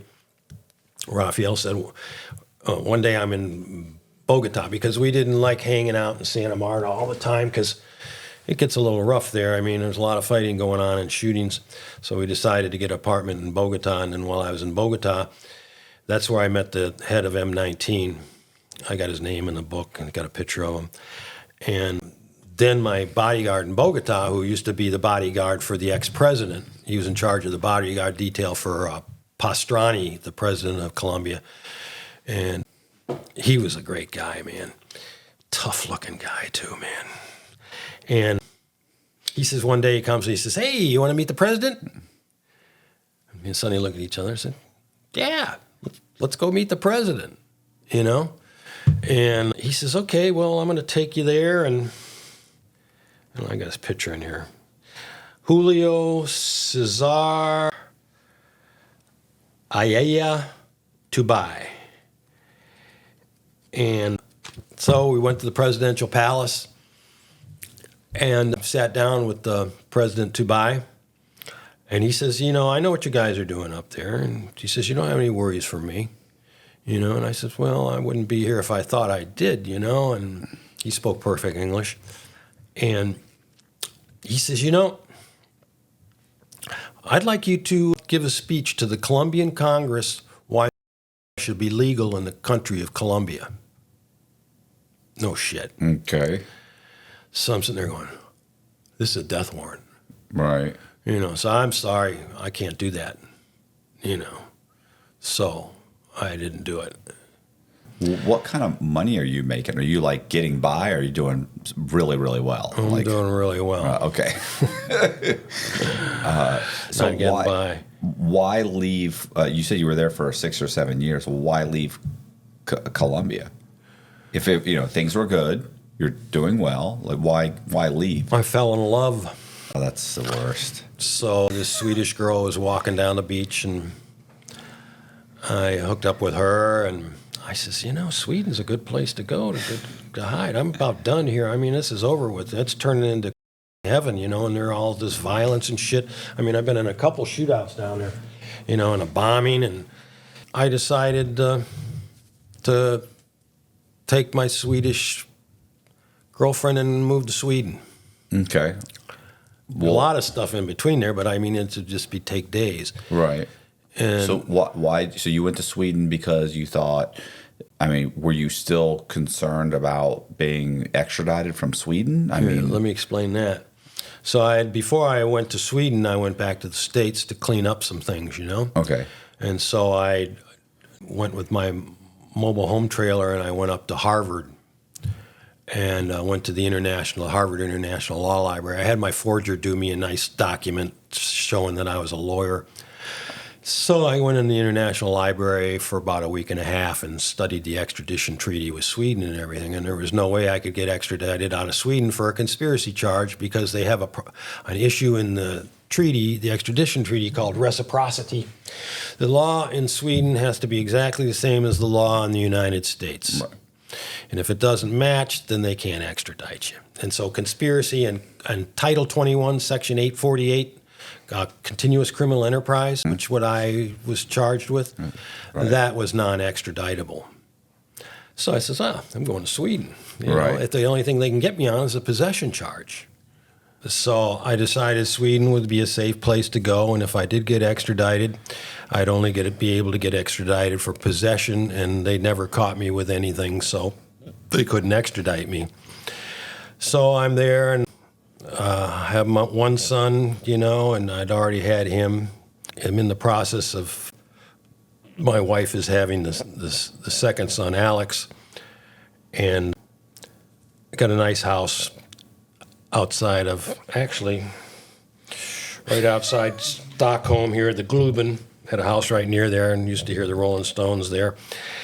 And I decided, you know, to go to the hospital to see my newborn son. I was there for the birth, and then the next day I wanted to bring my other son to the hospital, you know, to meet his brother. And so when I'm leaving the house, I'm looking down the street, and oh God, there's a car with 4 guys in it. Well, how long had you been in Sweden at this point? Oh, year and a half, 2 years. Okay. You made it sound. It almost seemed like you got there in like within a week. It's like, Are you this- still- Because I'm telling you what, if anybody has anything to say, my timeline can be way off all Yeah. the time because it's such a long time ago and it's hard to remember. It took me 40 years to write this thing. So then I go, oh God, it's either the mafia or it's the cops. So then I drive down the road a little farther and I look down that road and there's another car with 4 guys in it. And I go, okay, this is really wrong. And I got my son in the back seat strapped in, and he's almost 2 years old.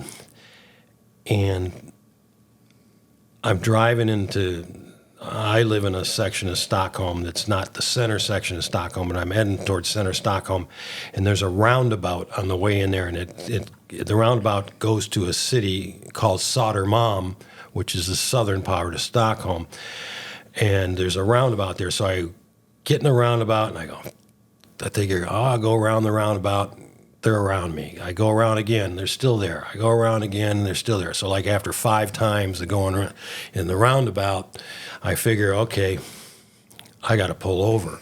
So I get over the bridge into Södermalm, and I pull over to the right, and they're all out of the car with their guns drawn and everything, and I got my son in the back seat.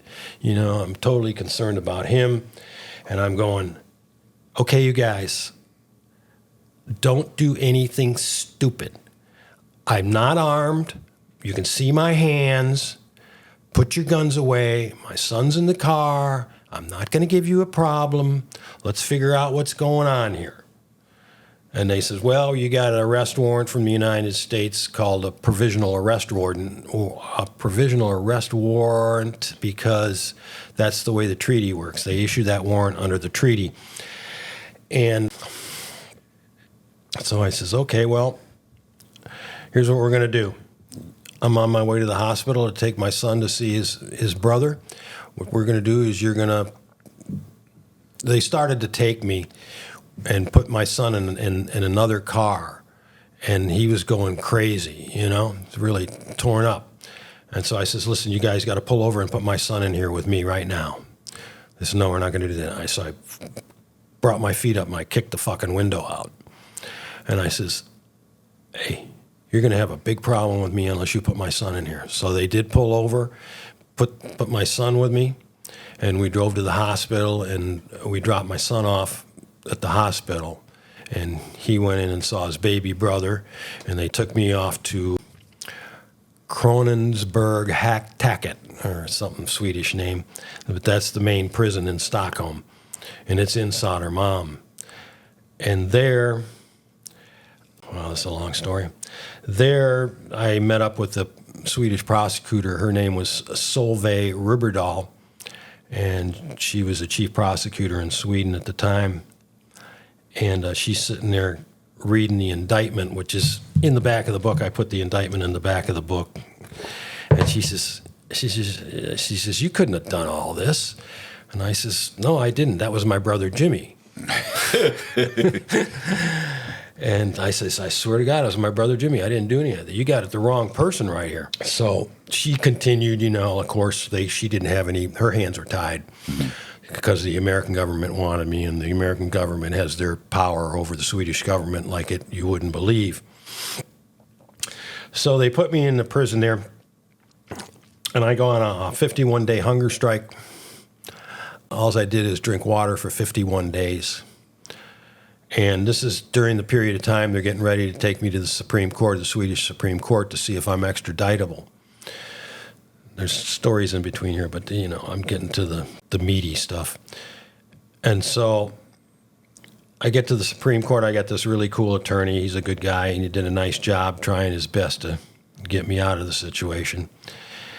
And, well, even before the Swedish Supreme Court, there's a clause in the extradition treaty that within 40 days, if they don't have all the documents to Sweden, they have to let me go. Okay, well, first of all, when I got arrested, they didn't even have an indictment against me. That's right. The prosecutor in the United States got kicked out of Detroit and has sent down to Florida for that. Her name is Susan Daltuva. And so they ran right away to the grand jury to get the indictment after they got me arrested in Sweden. And then when 40 days approached, I'm jumping up and down and kicking the door going, let me out of here. You're violating the treaty between the United States and Sweden. You got to let me out. Of course, to no avail.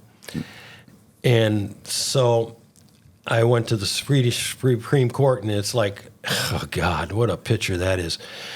I think there was 5 of them. They're all got the wigs on, the white wigs on, and they're sitting way up there. And I'm the only black guy in the room, And like, I'm going, oh, this doesn't look good for me, man. And I pleaded for, that I was a Swedish citizen, I was a Swedish resident, I had my Swedish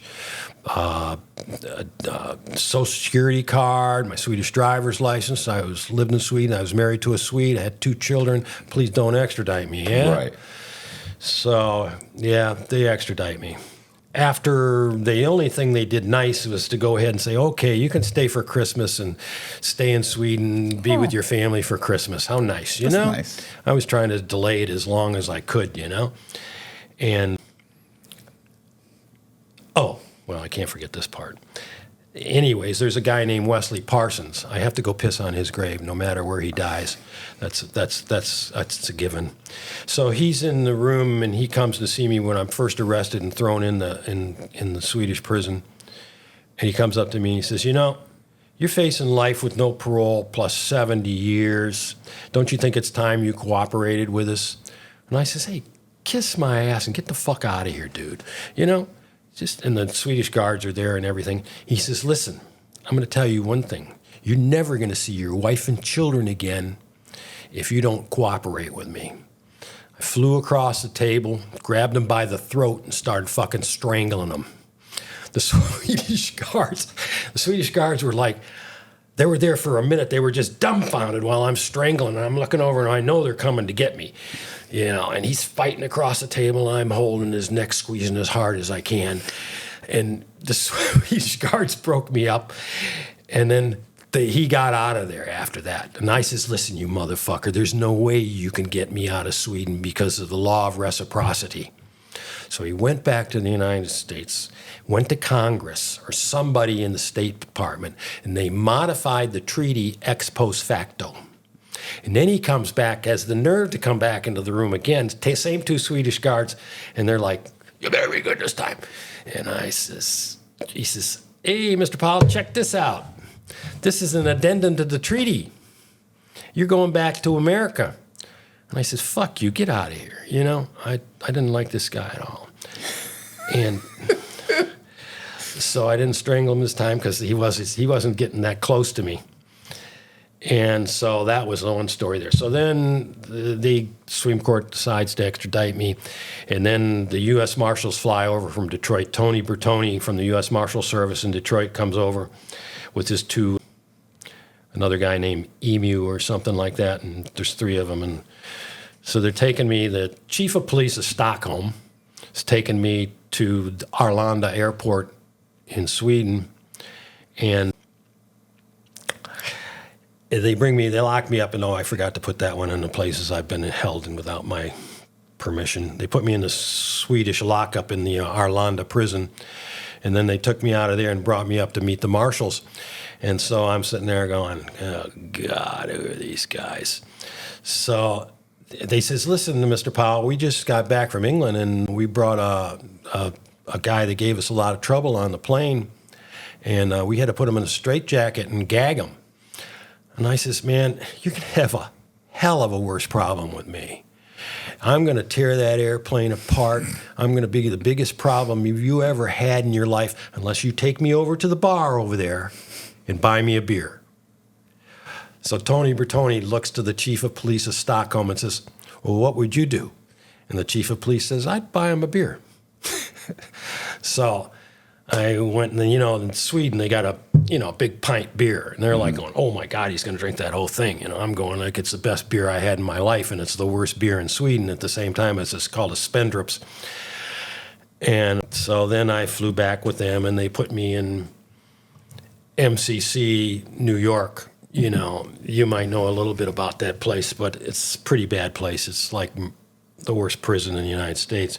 And the first night in there, they put me in there, and I get there in the afternoon, and they put me in there, and this place is empty, and it was a Friday. So I got on the table and went to sleep, you know. And then about 6, 7, 8 o'clock or something like that, all of a sudden, he, "Get off the table, you honky motherfucker." And pushing me off the table, these black dudes. I'm like, oh, shit. Okay, so I said, okay, you guys, I'm off the table.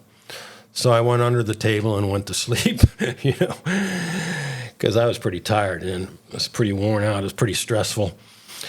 So then they took me from there. They took me to McGuire Air Force Base, and they had commandeered a Coast Guard Learjet to take me from McGuire Air Force Base to Selfridge Air Force Base outside of Detroit.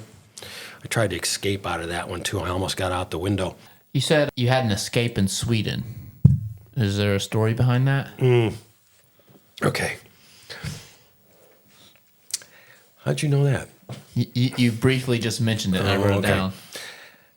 Okay, when I was locked up in the Stockholm prison, I decided to attempt an escape, and You decided to attempt an escape, or you were trying to escape? I was trying to escape, but it turned out to be an attempt. Okay. But what I did is my wife brought me a glass cutter and a hacksaw. Your wife's a gangster. Well, she was at that time. I've known some very good women in my life, let me tell you, man. They're all the best, man. I love women.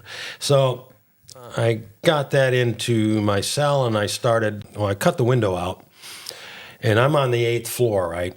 So I started saving sheets, and I had enough sheets to cover that 8 floors. So the sheets were white, and the building was brown. So I took the garbage can, and I took my coffee and put the sheets in the coffee to get them brown, and dyed all the sheets, and then I dried them and folded them all out in my room. You know, this took time. Yeah. You know. And then in the meantime, I cut the window out, and I'm getting ready to go out on New Year's Eve. I got $50,000 in a Mercedes waiting for me out front. And I cut the window out. I says, okay, cool. And then I'm looking at this thing. It's a square bar. And I says, okay, I got to cut it on an angle, because once I cut it on an angle, I can cut it over here and weaken it here, and then I can pull it out. And that's how I'm going to get out. And then it had a lock on it.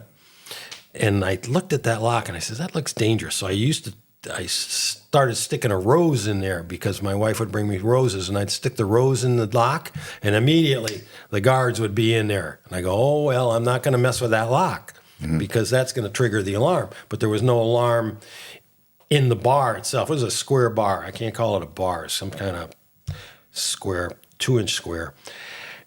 And so I cut that, and I kept cutting and cutting and cutting, and then going, how come I'm not getting through here?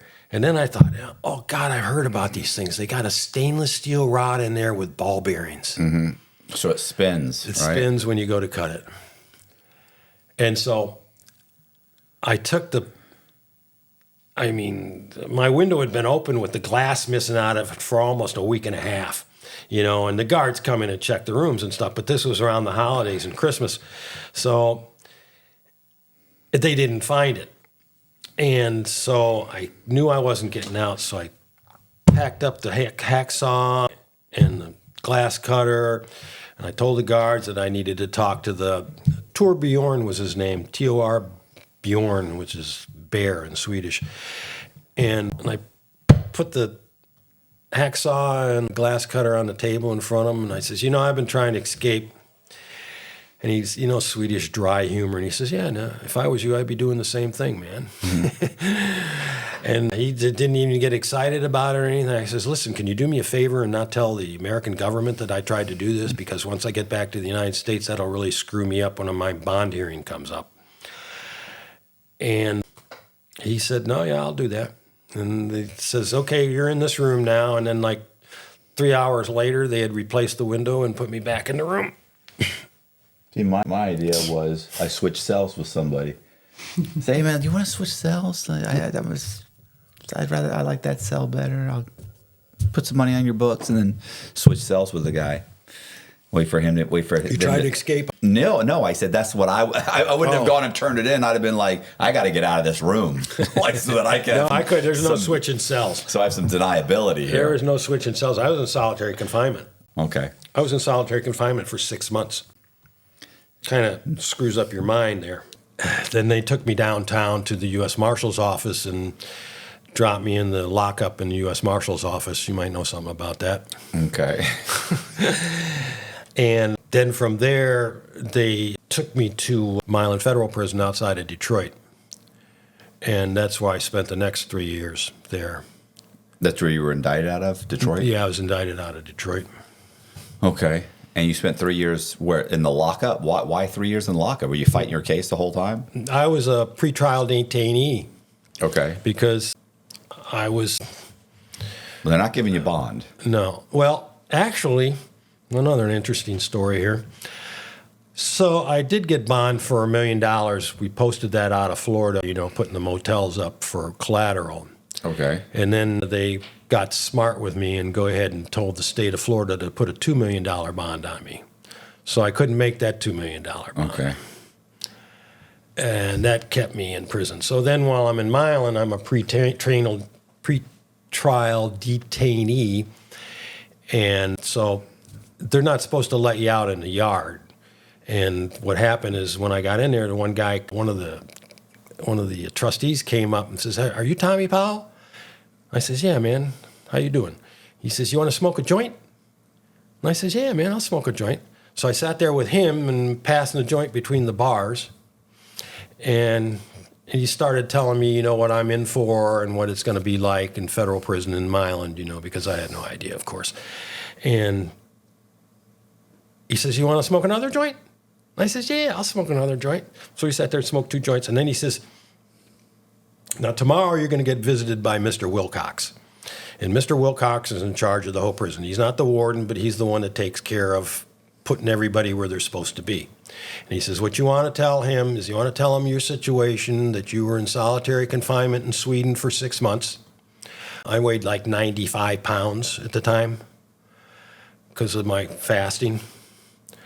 And he says, "You just tell him that you can't mentally spend another day in confinement and locked up, that you need to get into the yard right away." And that was some really good advice from him. So when Wilcox came, we went through all that scenario, and he said, "I'll do what I can." And then the next day I was in the yard. So that was really cool. So then the first thing I do is like, man, I got to get back in shape. I got to fight this, I'm 95 pounds and nothing, So first thing I do is go to the gym, and the gym's full. And I'm going, oh, God. And so I walk up to these 2 white guys, and I say, "Hey, can I work out with you guys?" And they said, "Fuck no, get out of here, man. You little wimpy little fucker. Get out of here."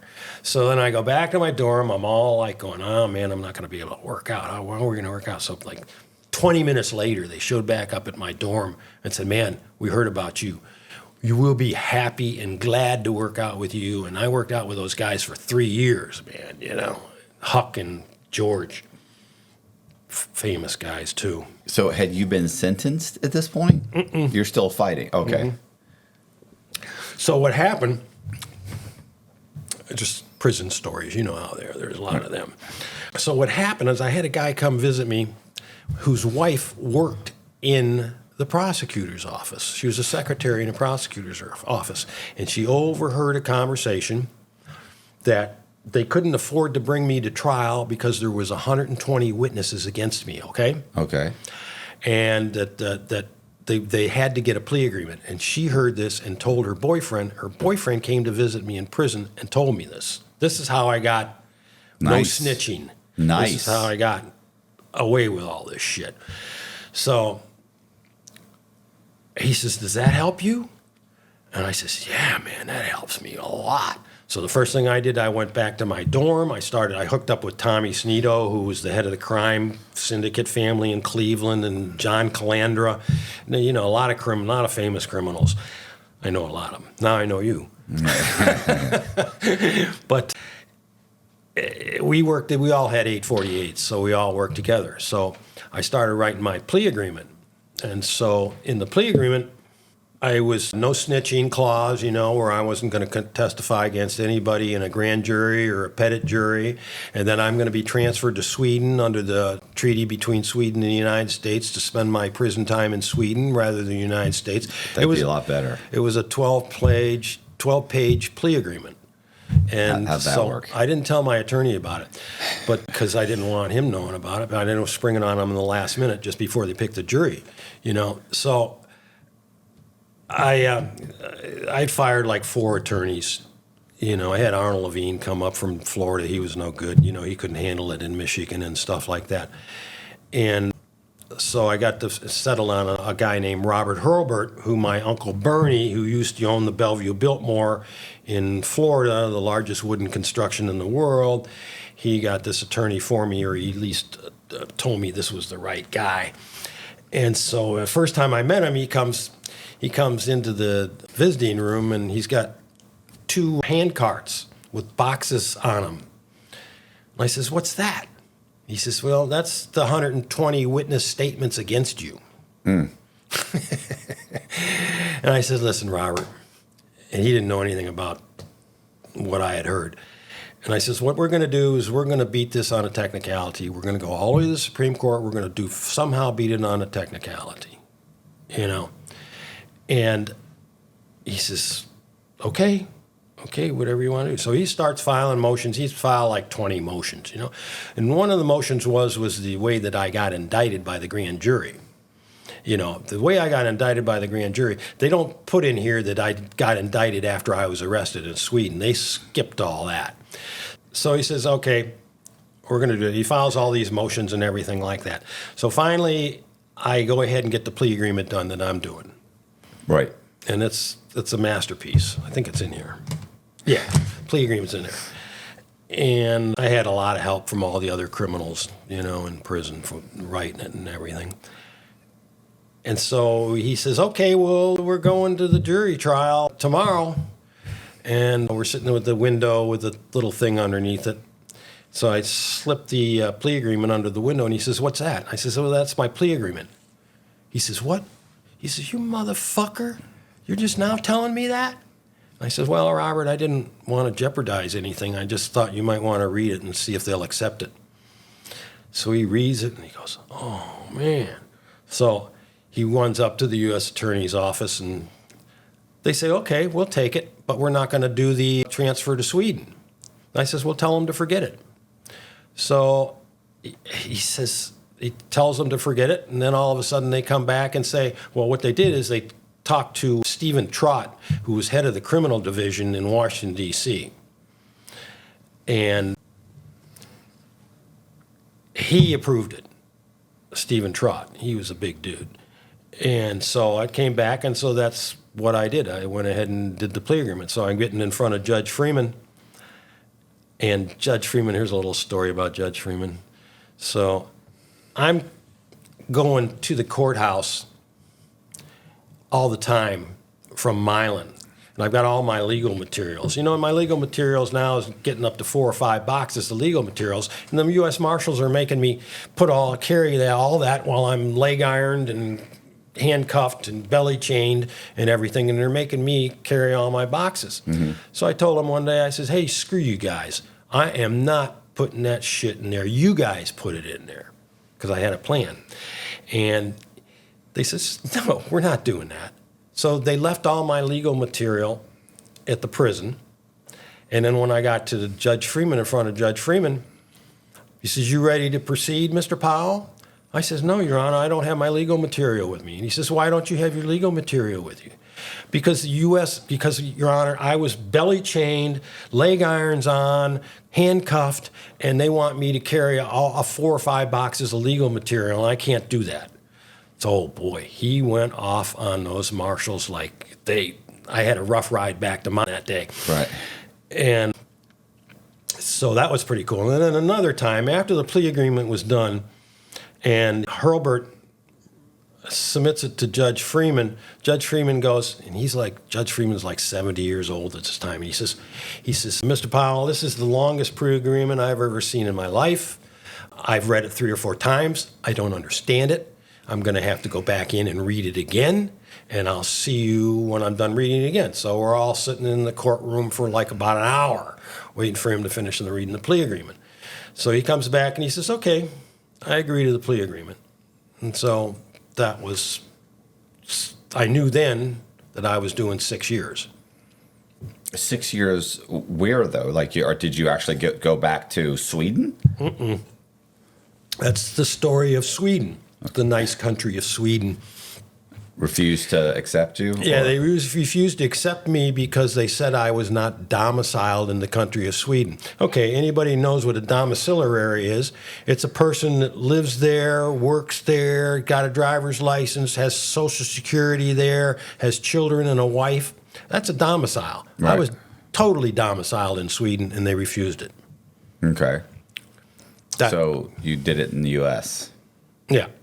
So I did Milan, and then I went to Terre Haute, chained with Tommy Sanito. And then from there, I went to Lewisburg, and then from Lewisburg, I took Con Air to Talladega. And then from Talladega, I took a bus to Tallahassee. And then from Tallahassee, I ended up at Eglin Air Force Base. I had a buddy who was just at Eglin Air Force Base. It's still there? Eglin? Yeah. It's still got there. prisoners there? Yeah. Yeah. Yeah, he was there recently, and he just got shipped.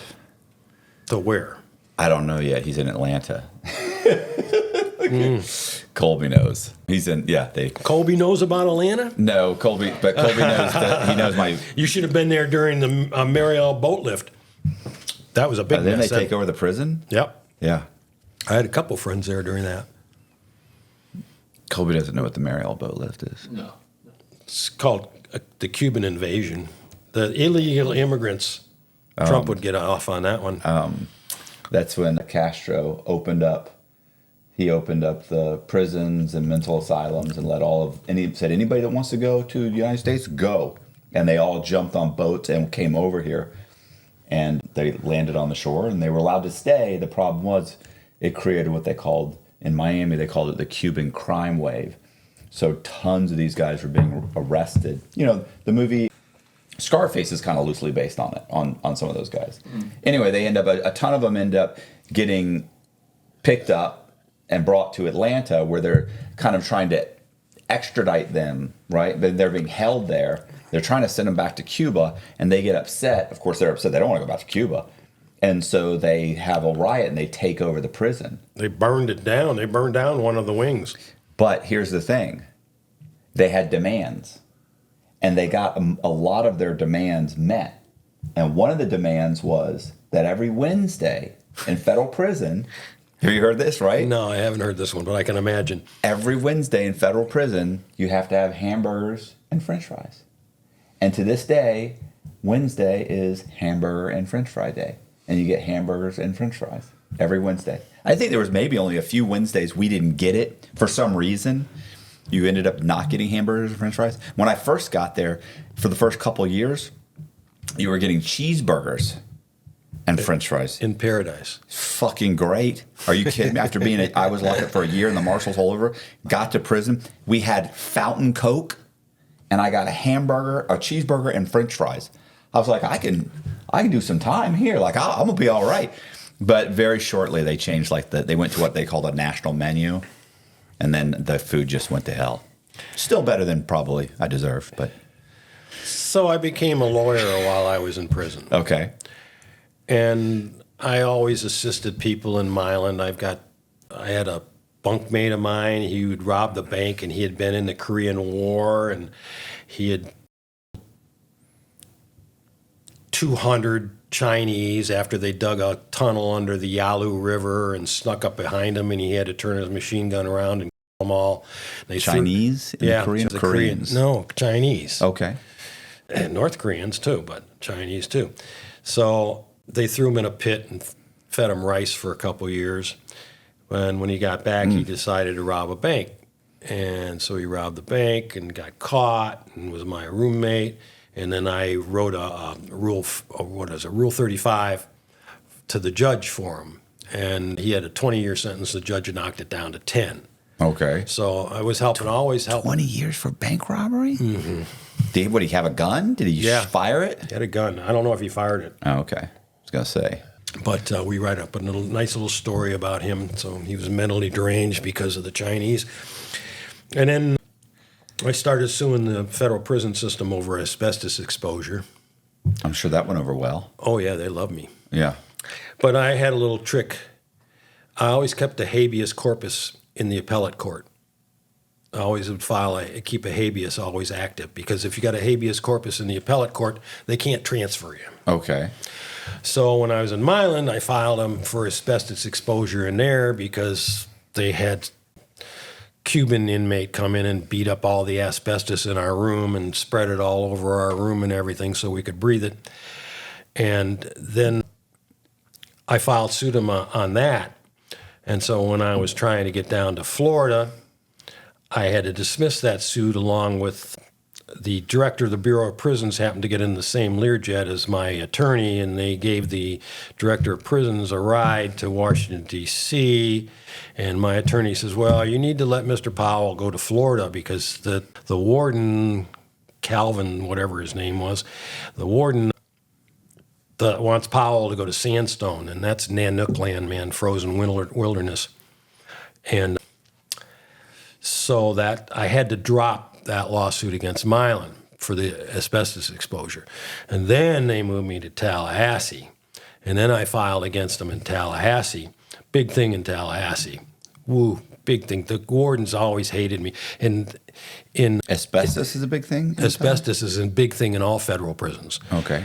And when I was in Milan, like I had this asbestos exposure suit going, and I had the thing with me getting transferred. So I'm walking through the yard one day, and the warden's there. And the first time I talked to him about it, he says, Powell, you're going to Sandstone. And I says, no, I'm not going to Sandstone, warden. I got a habeas corpus, and you can't move me anywhere. He was definitely out to get me and get me moved around. And then after Quinlan, director of Bureau of Prisons, was on the plane with my attorney, and they worked out a deal to send me to Tallahassee, I went walking by the warden, and he's sitting in the stands, and I walked up in the stand and says, hey, guess what? Guess where I'm going? I'm going to Tallahassee. And he says, yeah, I know you, motherfucker, get out of here. So that was cool. So then from there, I went to Tallahassee, and they're doing the same thing in Tallahassee, man. We're in the dormitory, and they got these pipes running across the ceiling, like 3 pipes covered with asbestos. And they're using power cutoff saws and cutting it all. And it's all going all over the bunks, all over the lockers, all over the floor, everywhere. So what do? They give you a plastic sheet to put on your bed so you don't get asbestosis or mesothelioma, So then I immediately wrote a letter to my dorm supervisor and says, hey, listen, you're violating my Fifth Amendment, my Eighth Amendment rights of cruel and unusual punishment. You have to get me out of this dormitory right away. If you don't, I'm going to file suit against you. So I filed suit against them under civil rights, under the Eighth Amendment, and a shit hit the fan. Oof. EPA came in, OSHA came in, and they came in and they got this another room with all the prison officials in the room and everything, and with the OSHA people and the EPA.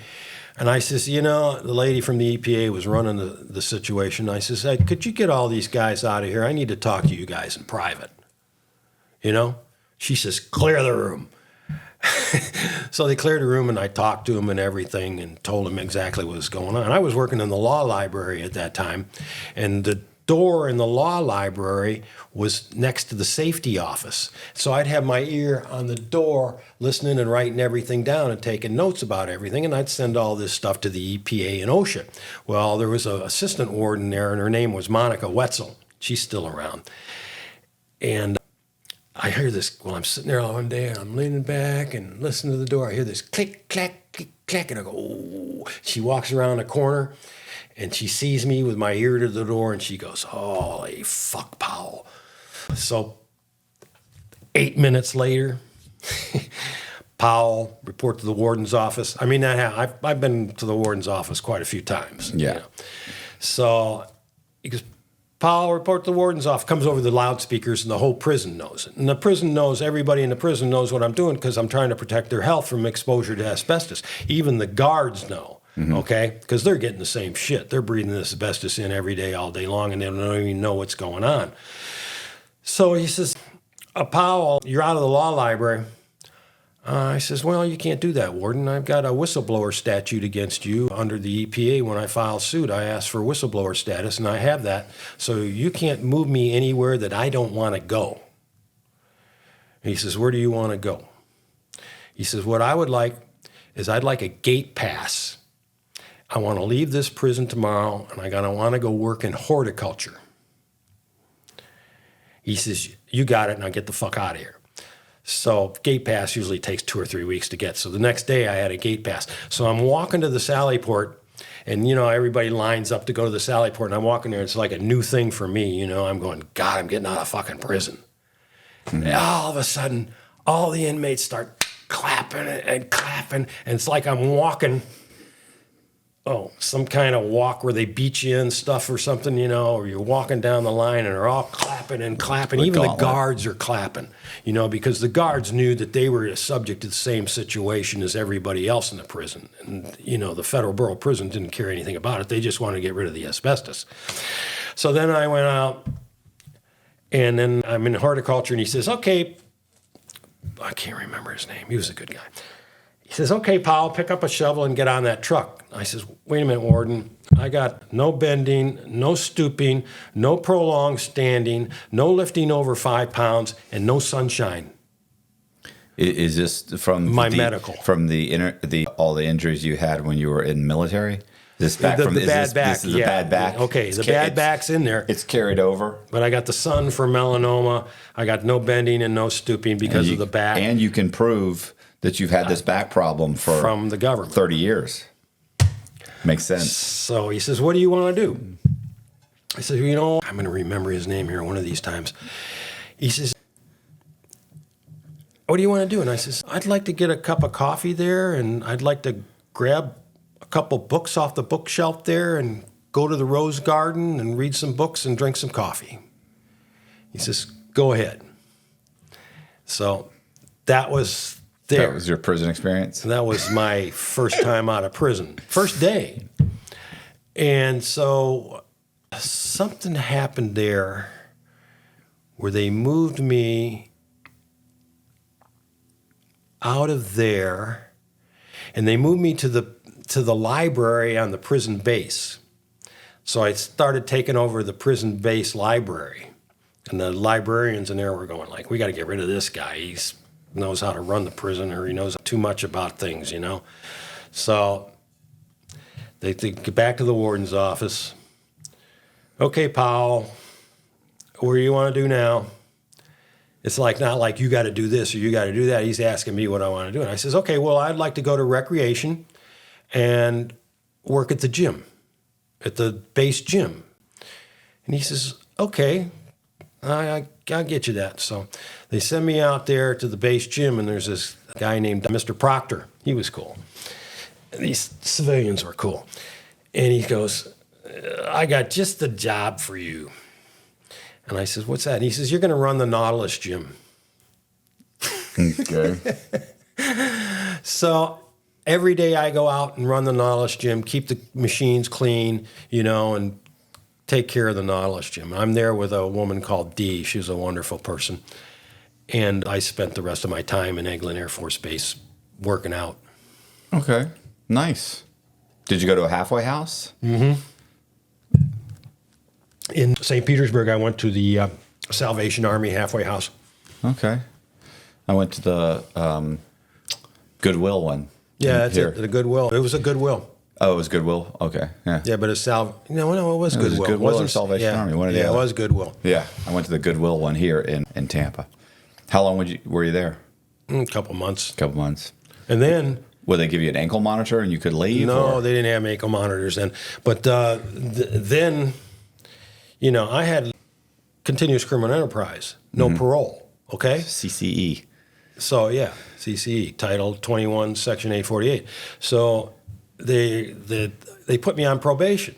Yeah. And I says, you can't put me on probation. I don't have parole. I don't have any parole. You can't put me on probation. There's no parole with a CCE. And so I'm in the parole office in downtown Tampa, and I'm telling them, okay, I'll go along with you guys because I'm tired of fighting. I'm over this shit. I'll go along with you because I'm not doing anything wrong. I'm straight and narrow now.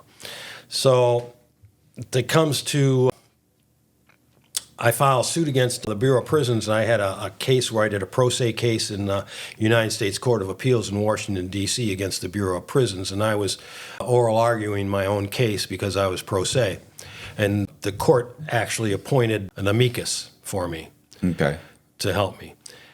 And I had that to go to, and I wanted to go to Sweden after that to go see my family. Right. So I told the probation, I says, listen, you guys, while I'm in New York, I'm getting on a plane and I'm going to Sweden. So I like permission for that. And they said, no, we're not going to give you permission. I says, well, I'm going to go anyways. Her name was Janet Shield.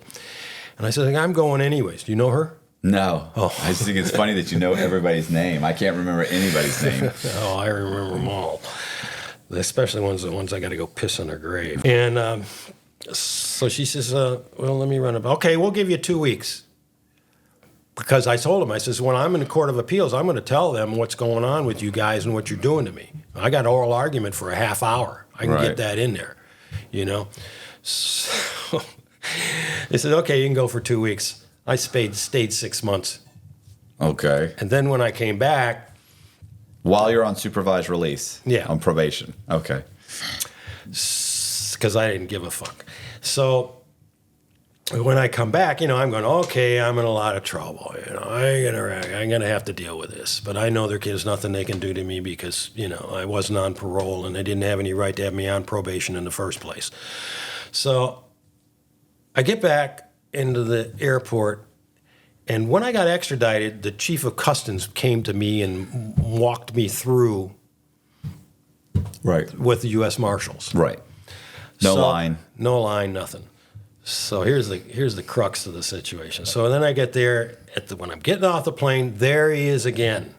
When I come back from Sweden after I've been extradited, did all my time and everything, and he says, "Mr. Powell, come with me." I says, "Oh yeah, I remember you. How you doing, man?" He says, "I'm doing fine. Come on with me." So he takes me and walks me by immigration, walks me through customs. I don't say anything to anybody. Goes to the baggage claim. He puts my luggage on the cart, wheels me to the front door, says, "Have a nice day, Mr. Powell." Nice. That's the customer reentry I want to deal with next time. That's the way it is with me now. Really? Whenever I go anywhere and I come back from customs, it's like I go through right away. I would expect that I'd be dragged into the back room and searched and anal everything, I don't. I get asked questions about my passport. I get pulled to the side. I get asked, am I allowed to leave? What are you doing? What were you arrested for? They don't give me any of that. It must be in customs. And I know some customs guys, and they say I'm pretty clean right now to go anywhere. They won't bother me. Yeah, I can go. It's just when I come back, they give me a hard time. It's easy to get out. Yeah, exactly. Coming back in is the crux of the situation. Well, and how long have you been out? Oh, geez, I got out in 90. Okay. Went in 84. And what did you do after you got out? Just been hanging out? Computer work. I became a computer genius, and I got a degree in digital forensics 4 years ago. Websites. I've never really, I know all this, by the way. I've never really had a job. Right. Did you get a master's degree, or what was it? No, it was an associate's degree. Oh, okay.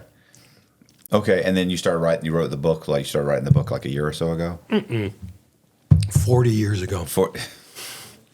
The first book I had was in Amsterdam, and I had to leave Amsterdam in a hurry, and I left it in the house when I left, and the guy that got it probably was surprised. Okay, but this one just came out a couple weeks ago. 2 weeks, yeah. And you're working. Buy this book. and you're working on the Audible version. Yeah. Have you ever heard of Benny Kramer? Nope. Okay, he was a big pot smuggler in Miami. He had gotten arrested. Did you ever hear about What year? All my stuff depends on the years because I started this business basically. Yeah, I want to be it was in the 70s. I know you've heard this part. He had gotten a life sentence, or at least was going to be getting a life sentence. I think he got a life sentence, and then he had paid a guy to learn how to fly a helicopter. Oh yeah, I heard when I was in prison. Yeah, and then so Benny Kramer, his brother hired a guy. They gave him pilot license on how to fly a Bell helicopter, right? The one with the big glass ball around it, right? And There's a lot of Bell helicopters. Okay, well, this is the one where it had the kind of the glass ball. Mine was thing. a jet helicopter. Yeah, well, this is not that one. I know. So this is more like a crop duster type hair, one. So he learned to fly that. They went and they got an airplane, and they fitted it with extra fuel tanks, so he could actually fly from Miami all the way to Colombia. Yeah, that's a common thing. So they had the plane waiting. The guy, Benny's supposed to meet the guy in the rec yard. The guy takes off with the helicopter, and Benny's supposed to be there at a certain time. So Benny's outside. Let's say it's 11 o'clock. He's waiting. I remember this now. He's waiting. It's been 20 minutes. Benny's freaking out. Where is this fucking guy? Like, they're going to call count soon. They're going to close the rec yard. They're going to call count. So he runs inside. And keep in mind, Benny, while he had been there, had gained like 60 pounds. He runs inside. He tries to call his brother from the phone. While he's there, he hears people screaming that there's a helicopter in the rec yard. He runs outside as the guy's trying to land the helicopter. So Benny runs up to the helicopter. He gets inside the helicopter, but he's really fat. He reaches in and he grabs like the alternator or alto or whatever it is, because those things were complicated, way more complicated. Oh man, you step on the side of a helicopter that you're talking about right now, it's going to tilt right away. And if that guy weighed that much, he'd screw things up right away. Supposedly he also grabbed something and pulled it, and immediately the helicopter, the back of the helicopter, it swung sideways.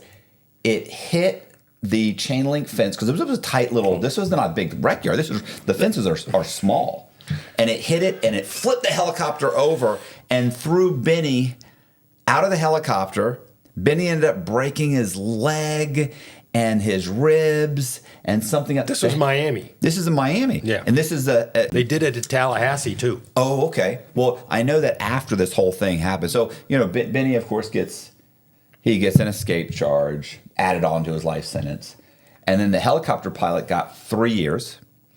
And then... That's nothing. Yeah. And then they ended up in federal prisons, like, throughout the country. They ended up, if you went in most of the rec yards, you would have these light poles. And they started putting wires from the light poles all the way to the fences. You would have these fucking hundreds of feet or yards of these metal rods. This started in France. This the helicopter trip started in France. That guy escaped in France. Didn't work well in Miami. No. Didn't work well anywhere. Really? France, the guy got away. Seems like it's great. Seems like you get away. You gotta, you get a life sentence, and Benny Kramer had a ton of money. He just got had a life tons of money. sentence, you got nothing to lose. Hey, you guys, I appreciate you watching the video. Do me a favor, hit the subscribe button, hit the bell so you get notified of videos like this. Also, if you go into the description box, you're going to see a link to the book. It's on Amazon. This is what the front jacket cover. It's called Reefer. And click on the link, go buy the book, leave a good review on the website, because that helps drive the Amazon algorithm to promote the book for Amazon, to suggest it to book buyers on Amazon. So I really appreciate you guys watching. Do me a favor, please consider joining our Patreon. It's $10 a month. We put Patreon exclusive content. There will probably be some stuff from this interview on Patreon. Thank you very much. I really do appreciate it. Go into the description box, hit the link, go to Amazon, buy the book, leave a good review. Thank you very much. See ya.